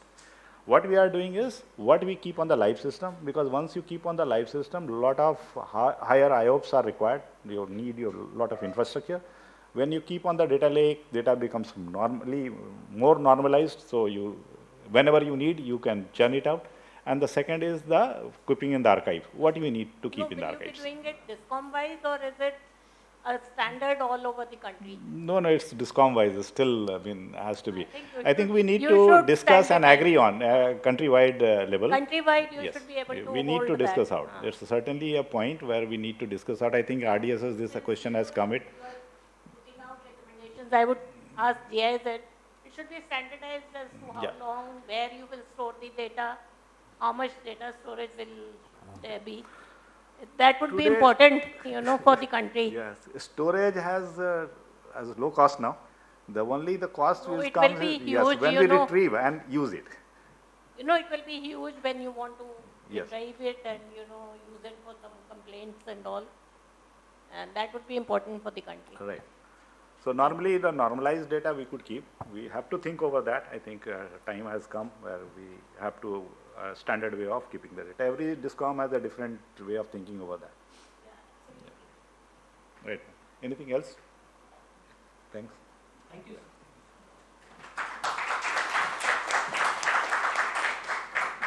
That was a very nice presentation along with some very nice discussion as well. In the schedule, I can see that there was a break at around 15:50. So I propose that we take a very short break, maybe 2 or 5 minutes, come back with tea or coffee and finish the session 15 minutes early instead of taking a large break now. So if that is possible, then maybe. Okay, so if that is the. Maybe our speakers need a couple of minutes break. So we have a video which has been prepared by Accenture. So meanwhile, we can even start that video, show that video, while some of us who might not have fetched that cup of tea or coffee can do that, and then we continue and try to wrap up early. I think what we'll do is we'll start with a quick 2-minute video, and then we'll go on to the presentation, please. The scope of digitalization of the power systems has grown due to the confluence of favorable market developments and advances in technology. Over the last 15 years, the Government of India has launched multiple schemes with large fund outlays and a keen focus on facilitating digitalization. Digitalization encompasses IT systems and OT systems, which are currently mostly being implemented in silos in India. And to realize their true potential, it will be critical to integrate them. The Ministry of Power and Central Electricity Authority recognize the importance of undertaking the digitalization journey of DISCOMs and assessing the incremental value that IT and OT convergence can add, partnered with GIZ and Accenture to develop the roadmap for digital transformation, enabling IT-OT integration in Indian DISCOMs. Digitalization is a continuous and customized process that DISCOMs need to undertake in a phased manner in order to experience a seamless transition and achieve the maximum benefits out of their digitalization journey. The 3 critical steps in this journey are assessment and planning, strategizing, and execution and maintenance. For a successful transformation, a structured change management approach becomes very critical, not only at the DISCOM level, but also at the sectoral level, which would require active involvement from policymakers to drive digitalization for Indian DISCOMs. A stepwise guided approach should be taken, which should start with the assessment of the DISCOM's systems maturity. This should be followed by introduction of favorable schemes, policies, and regulations by CEA and ERCs, and development of standards and protocols by BIS and IEC to enable DISCOM digitalization. The DISCOMs should then set objectives, implement the plan, and regularly monitor it. Thus, to ensure a seamless digitalization journey for the Indian utility sector, it is important that all stakeholders come together to collectively facilitate this transformation.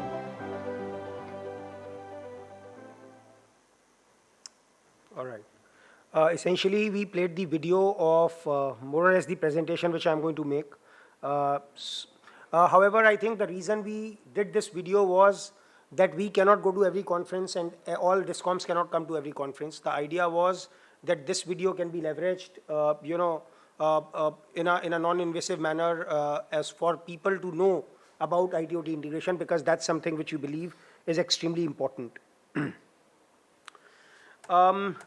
So essentially, I think most people in the room will appreciate that there are multiple systems at play in various DISCOMs today.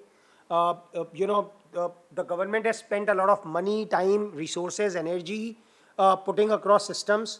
But what has happened is that these systems, if you look on the left-hand side, are IT systems. So things like the ERP, things like your billing system, MDMS, all of those systems are the IT systems. And you will see that, the companies which kind of are known for these systems are the likes of SAP, Oracle, IBM, etc. Right? On the right-hand side, what you see is the other very, very important systems in a utility. For example, a SCADA system or a DMS system or MDAS for that matter. And those are actually developed by a very different set of companies. You don't see same companies on both sides, number one. Number two, what has happened is that for all the good intent, right, the implementers, the implementation programs, the grants or the programs under which the grants came, all of those were different. So what has happened is there are IT systems, there are OT systems, and they don't talk to each other, right? So that's that is what is glaring. And if we want to make sense of the investments which are going into the DISCOMs, it's extremely important that these systems start talking to each other, right? And that is what makes IT/OT integration extremely pertinent and important in today's world. And therefore, what we are saying is that the right way to do this will be to have an integration layer in between, which is able to bring in data of both the systems together such that the enterprise can use it, right? So that's the genesis of the entire program. And again, here we worked with Ministry of, with GIZ for the Ministry of Power and CRC to come up with some recommendations in this area, and that is what we'll talk about. So again, the first thing we did was we tried to look at what does IT/OT mean in the context of the utilities, both in the country and the world. And secondly, then we said that, okay, then what will it take to get the Indian utilities to have the right kind of IT/OT integration in place. Now, if you look at, again, this figure, what you will see is, and this is the Indian context, what you will see is a lot of yellows and reds.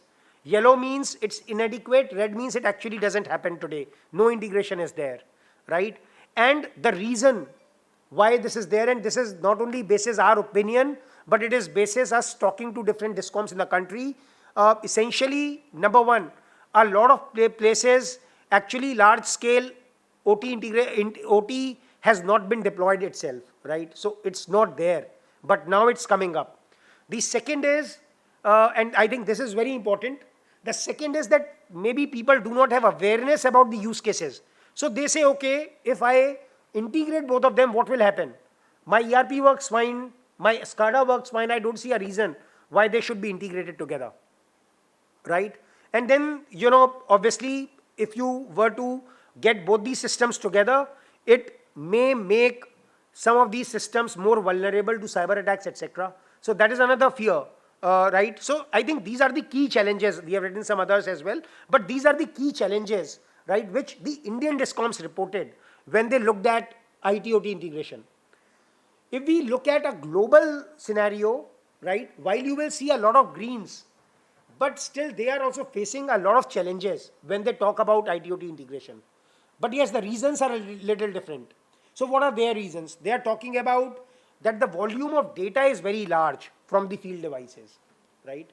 They are talking about cyber security and network security challenges. They're also talking about that these data are in very different formats. How do I bring it all together, right? So essentially, and the reason we wanted to look at worldwide was to say that, okay, if I resolve the challenges which are here, I will invariably reach here, right? And then again, I'll have challenges. So what can I do to ensure that both kinds of challenges are taken care of? And based on that, what we thought was an Indianized version, if I may call it, of IT/OT integration architecture. What you see on the screen is different levels of systems. So essentially, level 0 and 1 is your devices and the network. Level 2 is your supervisory data acquisition systems such as SCADA.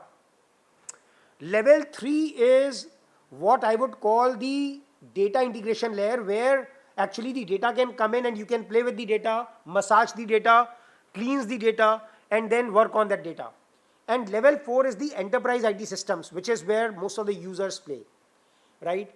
So this is actually a set standard, ISA 95. The Indianization we have done here is level 0 and 1 have been merged. If you will go to a Western DISCOM, level 0 is different, level 1 is different.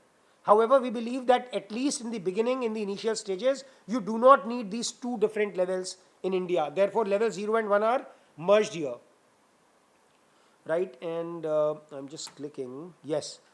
So, level 2 and level 3 is where we believe the data integration layer should lie, right? So essentially what will happen is that in the level 2, the supervisory control systems exist. The data from there will move into the common data layer, which is the amber layer here. Similarly, from the IT enterprise systems, the data will move to the common data layer. So this becomes a common data pool, data lake, whatever you can call it. And on the top of this, a lot of magic can happen once you run analytics, once you do your data operations, etc., etc.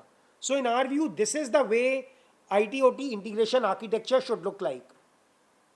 Now, if that is where we have to reach, then what are the key steps?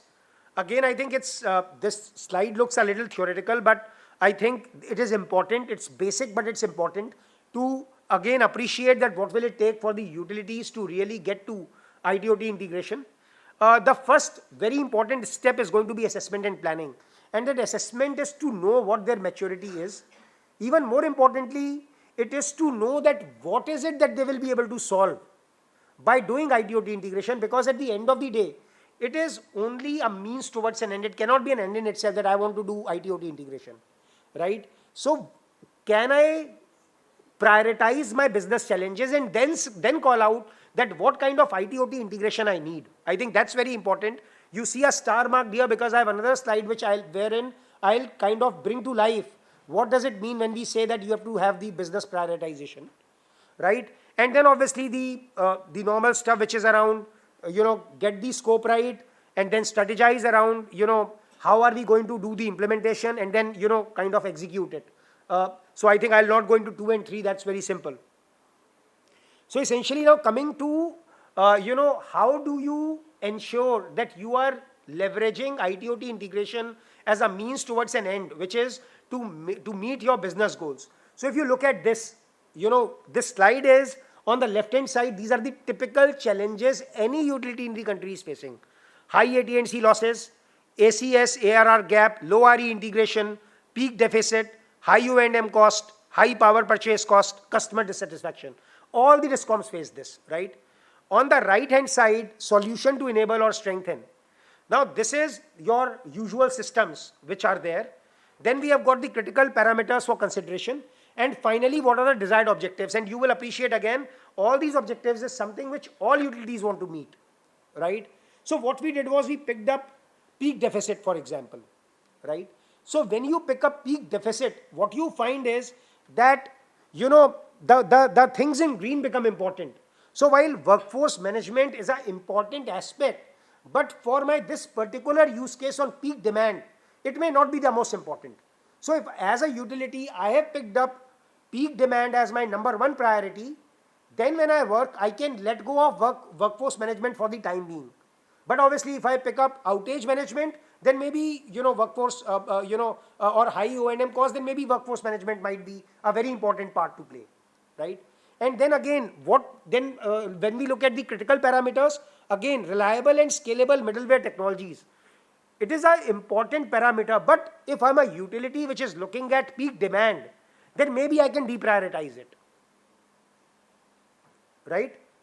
So essentially the idea of this illustration is to say that as a utility, when we decide that we have to do IT/OT integration, it is very important that we know what we are trying to do.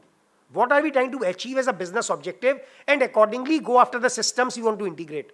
Because in one single bang, you cannot have all the things together. That's the limited point, right? And finally, this is my last slide. Essentially, this slide depicts a typical journey of a DISCOM from basic to advanced. On the top, from the IT side, on the bottom, from the IT/OT integration side, right? And in the middle is the OT enablement. But just to ensure that there's no miscommunication, we are not saying that you have to do everything in basic to get to intermediate, and then everything in intermediate to do everything leading, and then everything in leading to get to everything in advanced. Essentially, again, it will be a function of what is important for you. You can pick and choose. So you could be advanced in some aspects, you could be basic in some other aspects, right? It is not that you have to be advanced in everything to be advanced, right? On that note, I'll pull down the presentation. Happy to answer any questions. Otherwise, there is a panel discussion happening. Happy to hear that as well. Thank you.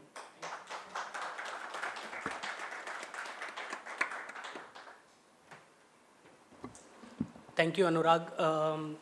If there is any quick question, we can take one question. Otherwise, then we can come to the panel discussion. I understand Anurag will have to leave for a meeting in MOP. How much time do you have? I think 5:15. Okay, so you have time. So he is available with us until 5:15. So you can still ask him any question you wish to ask. Any quick question right now? I don't see any hand raised, so maybe now our transition to the panel was not smooth when we came back from our break. So we have a few new members in our panel. Let me introduce and welcome them in the panel. I have a few questions for every one of them, and then maybe some questions we can take from audience as well. So let me first welcome Shri Ganesh Das.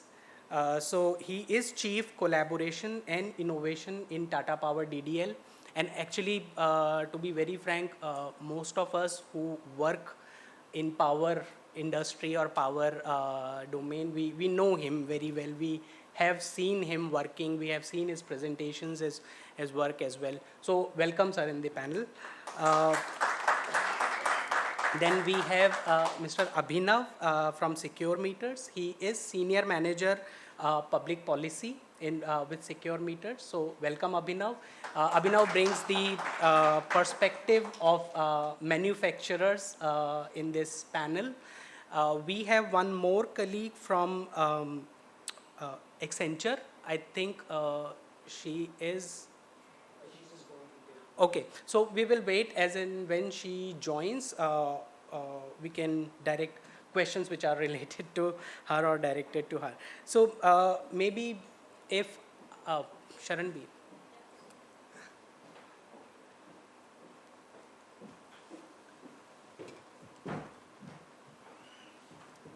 Welcome. So Sharanveer is working with Accenture as Associate Vice President. Okay, so before starting the discussions in this panel, on behalf of Dr. Winfried Dam, who was supposed to moderate this panel, I would like to apologize for his absence. He called in sick today.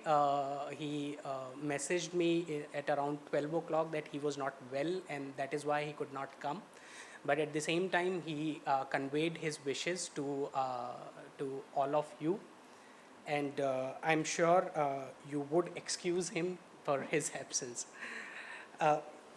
Now, in this panel, I mean, I have one initial question from all the panelists, for all the panelists, and then maybe we can build upon those questions. Maybe the audience would like to have some follow-up questions on the original question. So we will see how we go. So maybe I can start with Ganesh sir. So sir, we know that Tata Power DDL started its journey on digitalization, I would call it, way back into 2002-03 when it came in Delhi and started operating. So you might have implemented a lot of digital solutions, IT as well, OT, and might have faced some issues integrating them. So if that was the case, what kind of challenges did you face, and how did you try to resolve those challenges is something we would like to understand. Right. Thank you, and then good afternoon. Basically, I was just, observing the presentation which was made earlier. The IT-OT part which has been shown here, we actually got into that situation somewhere in 2010, almost 13 years back. Because if you really look at the way the energy sector was structured, say around 2005, you would find predominantly electrical engineers sitting in the electricity board or when we took over. And it was, when I make a statement, electrical engineers, it was a kind of a very strong barrier of electrical engineers. They believed that the electrical engineers were the people who used to run the utilities. That is very clearly done. I remember a few of the discussions. They would only talk about regulations and wires and this thing. That is and then meters played a significant role. And meters at that point in time was largely electromechanical meters. So when the electronic meter came, also was eventually acting as a manual meter only, because you are noting down the reading. That was the way it has been done. And so whether you note it down through electromechanical or electronic meter, it is the same, because it is not communicating. Then we had the AMR coming in, automated meter reader which was operated on GSM. And there it had come into play is because 70% of the revenue used to come from 30% of the customers, that is the commercial and industrial customers. To give you a perspective, a meter reader in one of the utility would hire some 8 to 10% under him to collect the meter reading. That was the kind of issues of theft and everything used to operate at that. So what we felt is it is very important to put some sort of an automation checks into the commercial customers, because there is a huge revenue loss in there. So we looked at AMR, and when we looked at AMR, it was a GSM based AMR because the cellular was not very popular. At that time we used to pay very big fees. I'm talking about the time in 2005, you would have imagined what would be the price of SMS. I can give you a idea about 1997 when I had my mobile phone. That point in time, the outgoing was 32 rupees a minute and incoming was 16 rupees a minute. Just to give you a perspective, at that point in time, when the rupee value, dollar would be somewhere about 10 rupees at that point in time, maybe something like that, 10, 12 rupees. I'm giving you a perspective how expensive it was at that point. So we looked at GSM based AMR to collect data. It was a single way communication. The GSM used to send information related to the reading, that's it. And that also you have to run the reading. There used to be an office which used to constantly ping the meter on regular interval to collect the reading, and it was used to take many rounds of pinging to get the reading, because it never used to come in one go because the connectivity was also not that great. So, and the information what you get is not a clean information. You have to first then subsequently analyze that, and there used to be a checks and balance, everything you do to find out whether somebody is stealing electricity or not, the meter is reading or not. I'm just telling that this was the first step towards digitalization when it comes to the consumer side. Then we had developed a 10-year roadmap somewhere in 2005, wherein we implemented SCADA, we implemented GIS, we implemented outage management system, and GIS was a big task. No customer, you don't have customer data, you don't have the your assets data, and collecting them, doing them, surveying them was a big task. And wherever the cable used to be there, suddenly you have a house in top of that, because a lot of encroachment is in Delhi and all those things. You can tell me when to stop or what is the time, right? So because this will, so GIS was a very big, difficult implementation, but we thought it is important to do it because it was a foundation level technology. So metering is a foundation technology, GIS is a foundation technology, then we had SCADA. The information from the GIS would integrate with the SCADA, and then finally we implemented, we had the distribution management system, finally we implemented the outage management system, wherein it was integrated to the call center and everything. So when a customer tries to call you up, you know for sure that where it is happening and all those things. No, this side which I am talking about is largely the area of the operation technology, wherever it was related to the operation side. And if you look at the information technology side, the information technology at that point in time was largely you use computer to print your letters, everything, and you maybe to print duplicate bill or something like that. That was the job of the IT. And then when the billing system came in, and that point in time, we had a very standalone billing system called DEPS, for only the C&I customers. Then when the billing came in, we tried to develop our own billing system called Samman, and then we have the CRM coming in. When the CRM came in, when the billing system came in, that is where the information technology started maturing and getting into that. Then we realized that it is very important to have the behavior of the consumer, which is happening or captured through your billing and then your CRM, because the complaints and everything should get integrated to your network. That is the operation side. And we integrated this IT, OT, integration has happened. But I am a bit surprised that you stopped at IT, OT. Actually, the graduation of IT, OT is the smart grid. So IT, OT was a time when we integrated this part, and we completed the integration somewhere in 2012-13. Then we drew our smart grid roadmap. Smart grid roadmap talked about AMI. AMI is an integrated solution. So post in the smart grid era of technologies, if you see, most of your technologies are integrated with IT as a design. So you don't have to do integration. It will happen on that. And I also heard one point which you mentioned that in India, level 1 and 2 could be one. I do not agree with that. When you are talking about an architecture, we have to move away from the thought that India or any developing country can be a second-hand implementer of any technology which happens in the developed world. No. End of the day, your consumption is same, you are distributing electricity. And rather, we should think of technology leap. What is not implemented in US or in Europe should be implemented first here. Why? Because we are having a very strong, big populous country, and we have a challenge of cost, scale, everything.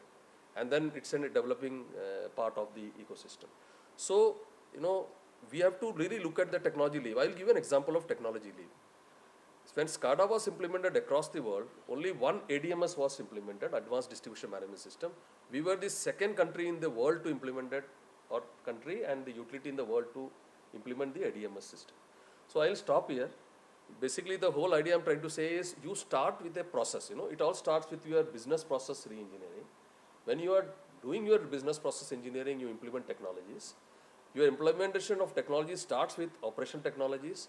Then you need the customer information, billing, etc. Then you work on the information technologies, and eventually they have to talk to each other, they integrate. And now we are moving in an era of smart grid. Now, smart grid will get matured into the distributed energy resources, wherein the rooftop, electric vehicle, everything would come in. So I would very strongly urge to change the architecture. Let us not look at what government does or what funding comes through different schemes of the government. We as a responsible, players in the ecosystem should look at an architecture for India, which is very integrated and which should perhaps be better than what is there across the world. I'll stop here. Thank you. Thanks a lot, sir, for that fresh perspective. That was very insightful that we should look at the smart grid roadmap instead of only the IT/OT solution integration. So thanks a lot for your insights. Let me just come to Gautam sir from IntelliSmart. And IntelliSmart, you made a very nice presentation about what IntelliSmart is doing in AMI scheme rollout. So I figured that there were a few things missing which maybe we would like to understand, and they are related to business models. So I understand there are these CAPEX model, OPEX model, and then there is this talk of TOTEX model wherein everything is taken care of by players like IntelliSmart. So the question is, how is it useful for a distribution utility to go for this TOTEX model? Are utilities going ahead with this model, or are there different kind of models being implemented in different utilities in India? When we look into migrating from the CAPEX, Switch on the mic. sorry, the last few years when we started this smart metering program, and gradually it's a part of a larger smart grid roadmap which government and people are thinking of. So it is one of the foundations basically which we are bringing in.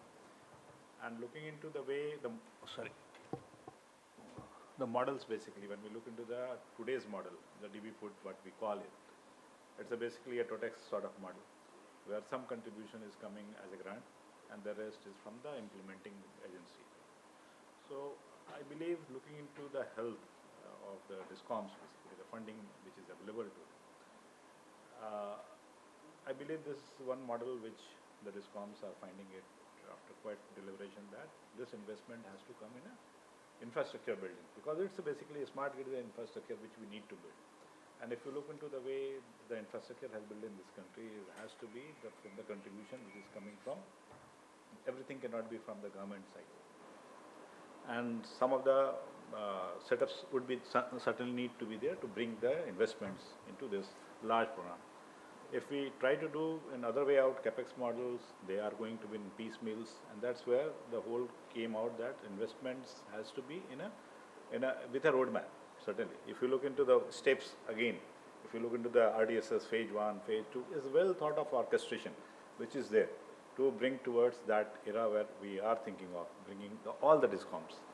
Certainly, when we look into NDPL, right, or Tata Power, long back been associated with and looking into that, the way they have, those are the models which is there for all the DISCOMs to follow and mature to that level of maturity. I believe the models which are coming in today has been nicely been thought of. Fundings are available. They are also controlling the cost to the end customers. And the first part which we need to see is the end customers need to be, if you look in 200 rupees if I charge for from a customer, right, for billing him, we are doing an injustice.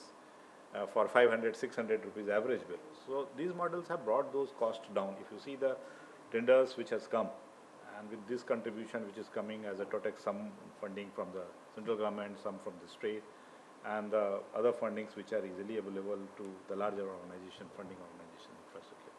The costs have gone to a level which we have started in ESL 5 years back, 4 years back, and even lesser than that. So this is showing out that these are models are possible, and we'll go ahead. I believe beyond this, when we get into the second stage of RMS, which is the next stage which is coming in, where the billing system, enterprise system will come in, and then again the SCADA is also part of this. I believe the same models can work out. Somewhere certainly may not be possible, and typical like in the SCADA typically when I look in, some investment need to come from DISCOMs, because that's the more in an integrated fashion, and one need to be there. It cannot be multiple. Because of our tendering process, I think that it would be better to when DISCOMs do it as a single piece rather than a fragmented one. Thank you, sir. My next question is to Abhinav, who represent the meter manufacturing community. So Abhinav, I think this question was also raised by one of the member in the audience in the previous session, wherein the question was, are you as meter manufacturing fraternity, are you ready for, with your manufacturing plans to cater to this demand of 250 million smart meters? And there was a component which was a question which was related to testing as well. So the entire supply chain, has it been sorted, or are you facing some problems there? So thanks, Sunil, and good afternoon everyone. If you will ask me about the capacity, industry is capable of providing the meters. However, there are challenges. There were challenges in last 1.5 years about the components. There are components with the lead time of almost a year also, today as well. So to counter that problem, we need to have a visibility. If we'll see tenders, there are multiple tenders coming up today. But the tenders are maturing at a, suppose if you say we give a bid guarantee for 6 months, bid validity for 6 months. But there are cases when we have to extend that bid validity. It means it is taking time. And all those components, the critical components with lead time of almost, I will say more than a year, it is 42 weeks also for some of the controllers. So we need to have a concrete visibility from the procurer side, then only we would be able to cater. If you will talk of capacity only, industry is 100% capable of providing the meters.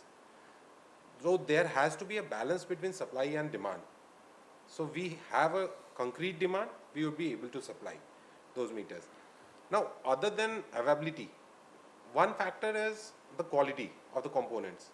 Because what this AMISP concept has brought in, it has brought in the concept of total cost of ownership. Now it's not meters only. You have to operate them for 10 years, you have to minimize its failure, because you are responsible for all the replacement for those 10 years. So you have to reduce or optimize, minimize, I would say, the total cost of ownership. So some of the components need to go under severe quality control, but testing facilities for those components, those are lacking. However, if you will talk of the complete meter testing, there are facilities, states are coming up with it, there are NABL accredited labs, CPRI is there, EDEDA is there, states are also promoting it now. Also in the contractual way, they are tackling this issue of testing. They are taking out the samples, and once this metering regulation, CA metering regulation, has given the ownership of meters to the AMISP, you are responsible for all the things. So yes, industry is capable. I would also say that as part of my organization, I can say that we have already given orders for like till the year 2024 for some of the critical components. And the type of response this ELECRAMA has got, and from all the stakeholders, not only the meter manufacturers, from the procure side also, it gives a boost to the industry. It's give a right sense. It gives us a positive sense of movement. And yes, we can do it.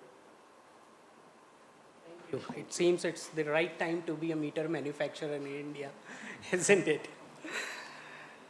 Right. Coming to Sharanveer, I think you have some experience of working on those AMI, integrating those components of AMI in Bihar.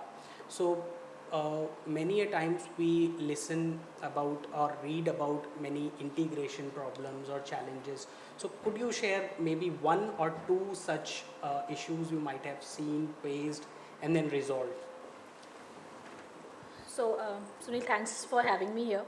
And I think this integration question is just a continuation of what we were discussing since afternoon, the concept of interoperability and how these concepts can be standardized. And so I think Rahul sir is here, maybe we can...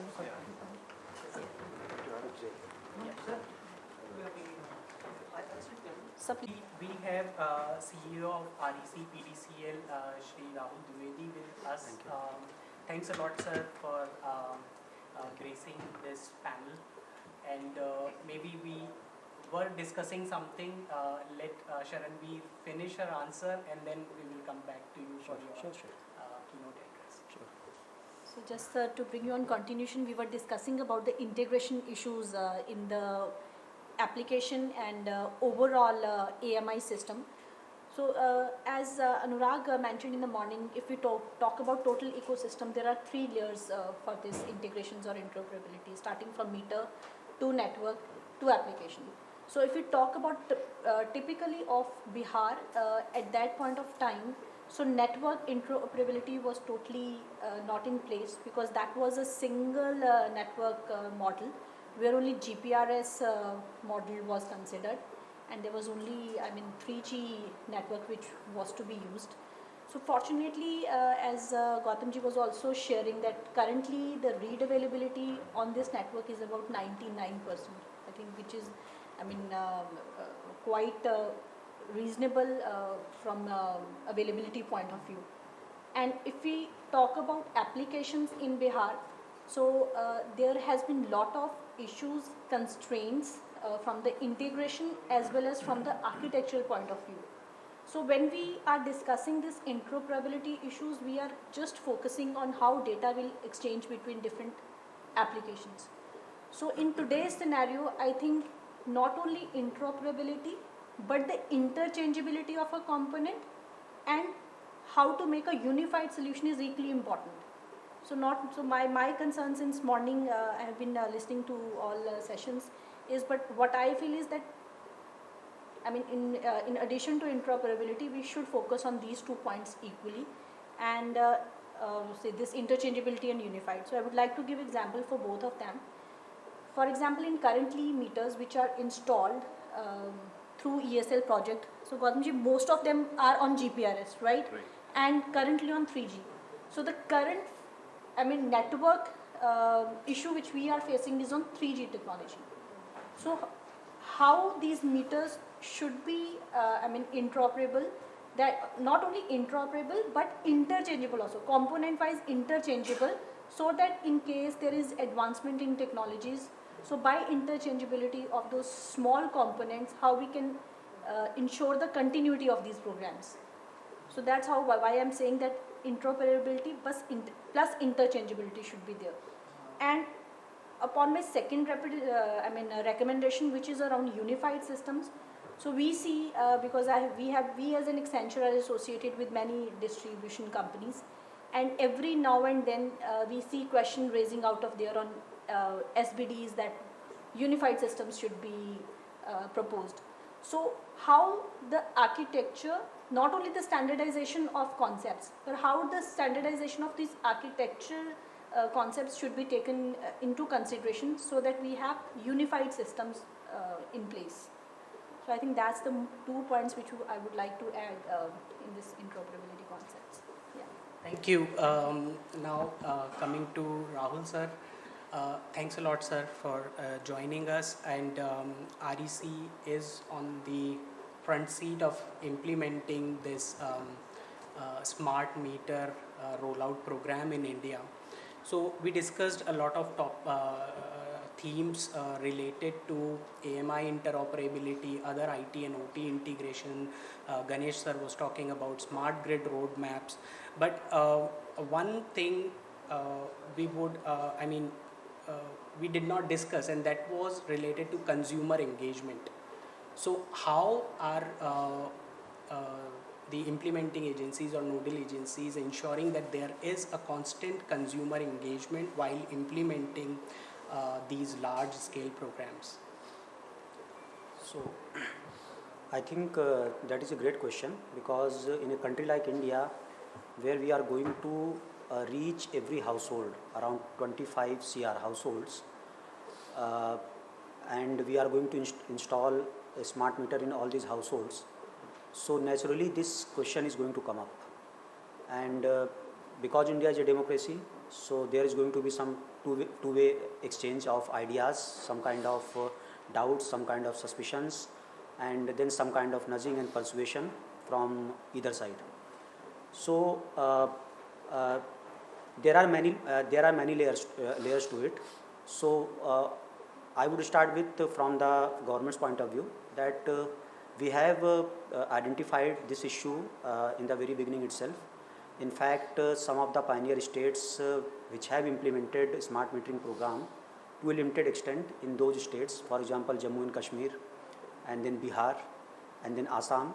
So these states they have been pioneer, and based on the experience that we got from these states, we have started chalking out a very comprehensive strategy.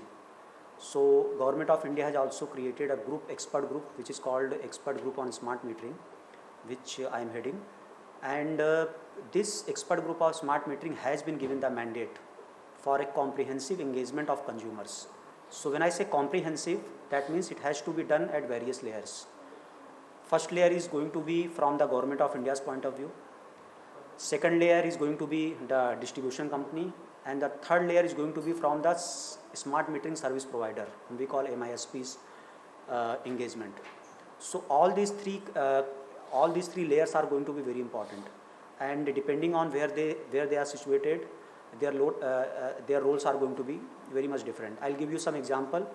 As for example, in Jammu and Kashmir, we were getting some complaints regarding this overcharging and other issues. Billings are not proper. Some percentage of bills are still being generated manually, and in turn this is going to affect the revenue of distribution companies. Some of the apprehensions were raised in case of Bihar also, same concerns, but with different intensity. So we sent team from EGSM also, and before that some of the surveys were conducted by two agencies. So when we spoke to the consumers, their response was very positive. So this is something that is very heartening, that consumers are actually looking forward to smart metering in their households. But the apprehension was like the thing is that what about if there are some overcharging, because consumer is very sensitive to the pocket, its pocket. So we told them, we explained them everything, and they were very much understanding.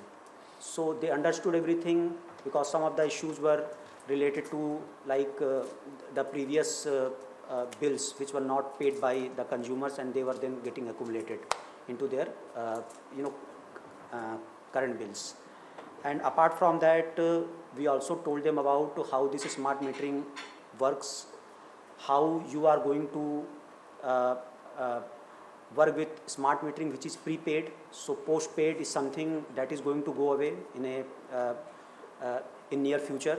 So overall in Kashmir and Bihar, I can tell you with my personal experience that consumers are very receptive about this whole thing, and other information, education and communication methods which Government of India is going to use that are anyway going to be there. But I think overall this whole approach of government vis-a-vis this consumer engagement is going to be very proactive, and in near future when this smart meter installation is going to pick up momentum in next 5 or 6 months, this is definitely going to be on a very large scale and very aggressive way. Thanks a lot, sir, for your inputs, and that's indeed one of the parameters of success, that if the consumer or customer is satisfied or not. Thanks a lot.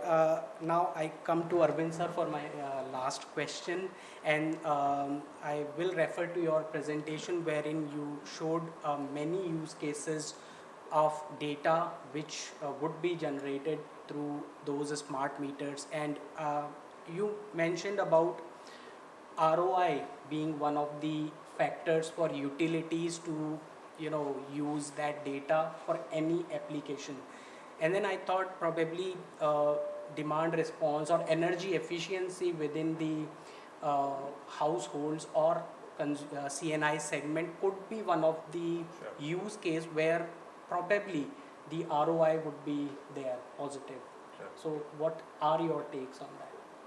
No, I think rightly said. I think if you look at recent tenders which have come out for solutions based on the data that's coming from smart meters, I think some of the main use cases are, as you said, where ROI is very strong. Theft, obviously, revenue protection is a very important one, both in terms of distribution efficiency and collection efficiency. Apart from that, obviously, the power management, power forecast, power management, the whole piece from planning your power portfolio to deciding how much to buy from short-term and long-term sources, to forecasting the day ahead, to forecasting in real time, to bid management, and to verification of bids from SLDC for the rolls. I think that's a very important piece, and that's what we're seeing in recent tenders that have come out. I think the third very important use case is asset maintenance, starting from distribution transformers to I know at EHV level there is a fair amount of OT on the switchgear and the transformers, which is already handled through the SCADA. But on DTs also, I think that's one more piece where people are very much interested. And I think, in fact, REC has taken the lead in terms of, set up a program called Powerthon in trying to find out AI/ML-based solutions which target very specific problems that the utilities face. So there's a very strong program which is going on under the leadership of REC, and we were in the office the other day to present for the theft solution. So I think these are the prominent use cases. I think, rightly said, on efficiency and customer engagement is a very important area.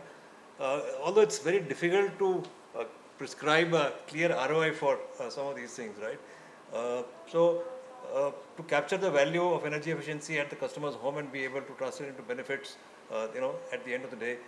So maybe, and we are suggesting to some agencies to work on pilots to do this, do it on a small scale, and see if we use the technologies like the appliance, the disaggregation of load, get energy efficiency insights, get people to look at energy efficient appliances, and capture the voice of the customer in terms of the benefits that they get. We're trying to work on some of these areas. But clearly these 4-5 are the key areas for use of the data. Okay. Thanks a lot, sir. So this was the first round of questions I had from the panel. If we have a few minutes left, so if we have 2 or 3 questions from audience, then we can take. Please.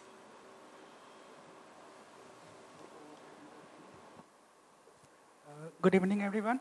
So my question is to Mr. Abhinav. So since government has now standardized most of the standards for the smart meters, and we already have AMI-SP, so how difficult you find for you to be eligible for the bidding? So it's not about the difficulty. So with AMISP moving in, our customer segment has changed a bit. Earlier we used to interact directly with the utilities. Tenders were done by the utilities. Now we have AMISPs as well as utilities both as our customers. And in fact, it has expanded our horizon rather than making it difficult for us, I would say. Thanks. Any other question?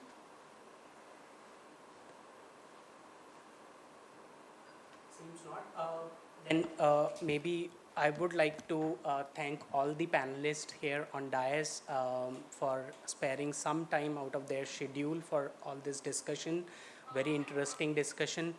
And I would also like to thank especially Rahul sir who could join. I know you have another meeting scheduled in some time now to spare some time for this discussion.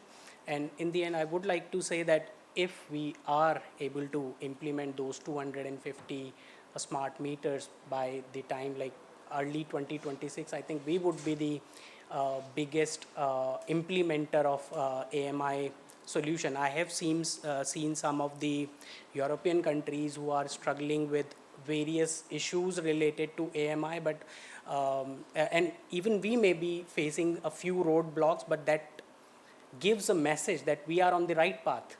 If we are facing some problems, that is natural that, you know, with such a large program, we are bound to face some issues or challenges, but the right thing is to look at those challenges, find solutions as quickly as possible and achieve all our targets. With all that, all the best to all of our panelists and have a nice evening. I would like to thank you again. Thank you.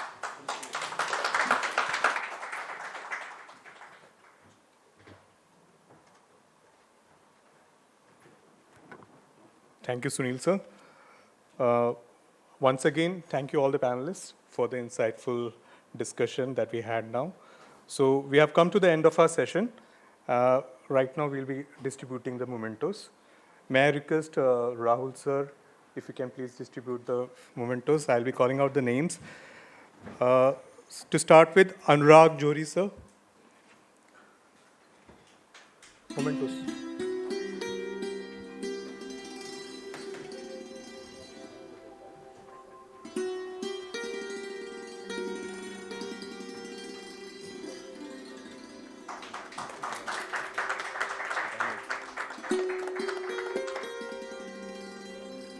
Thank you, sir. Mr. Abhinav.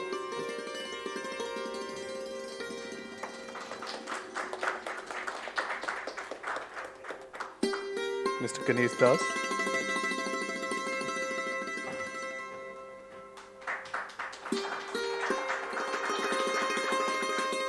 Mr. Gautam Kumar.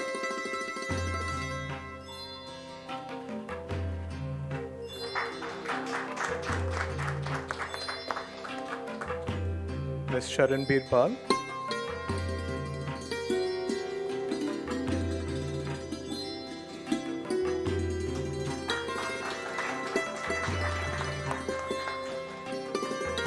Mr. Arvind Gujral.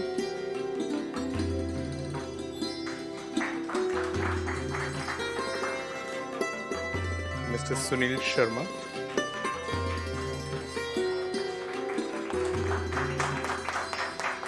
And now I would request Sunil sir to please give away memento to Rahul Trivedi sir.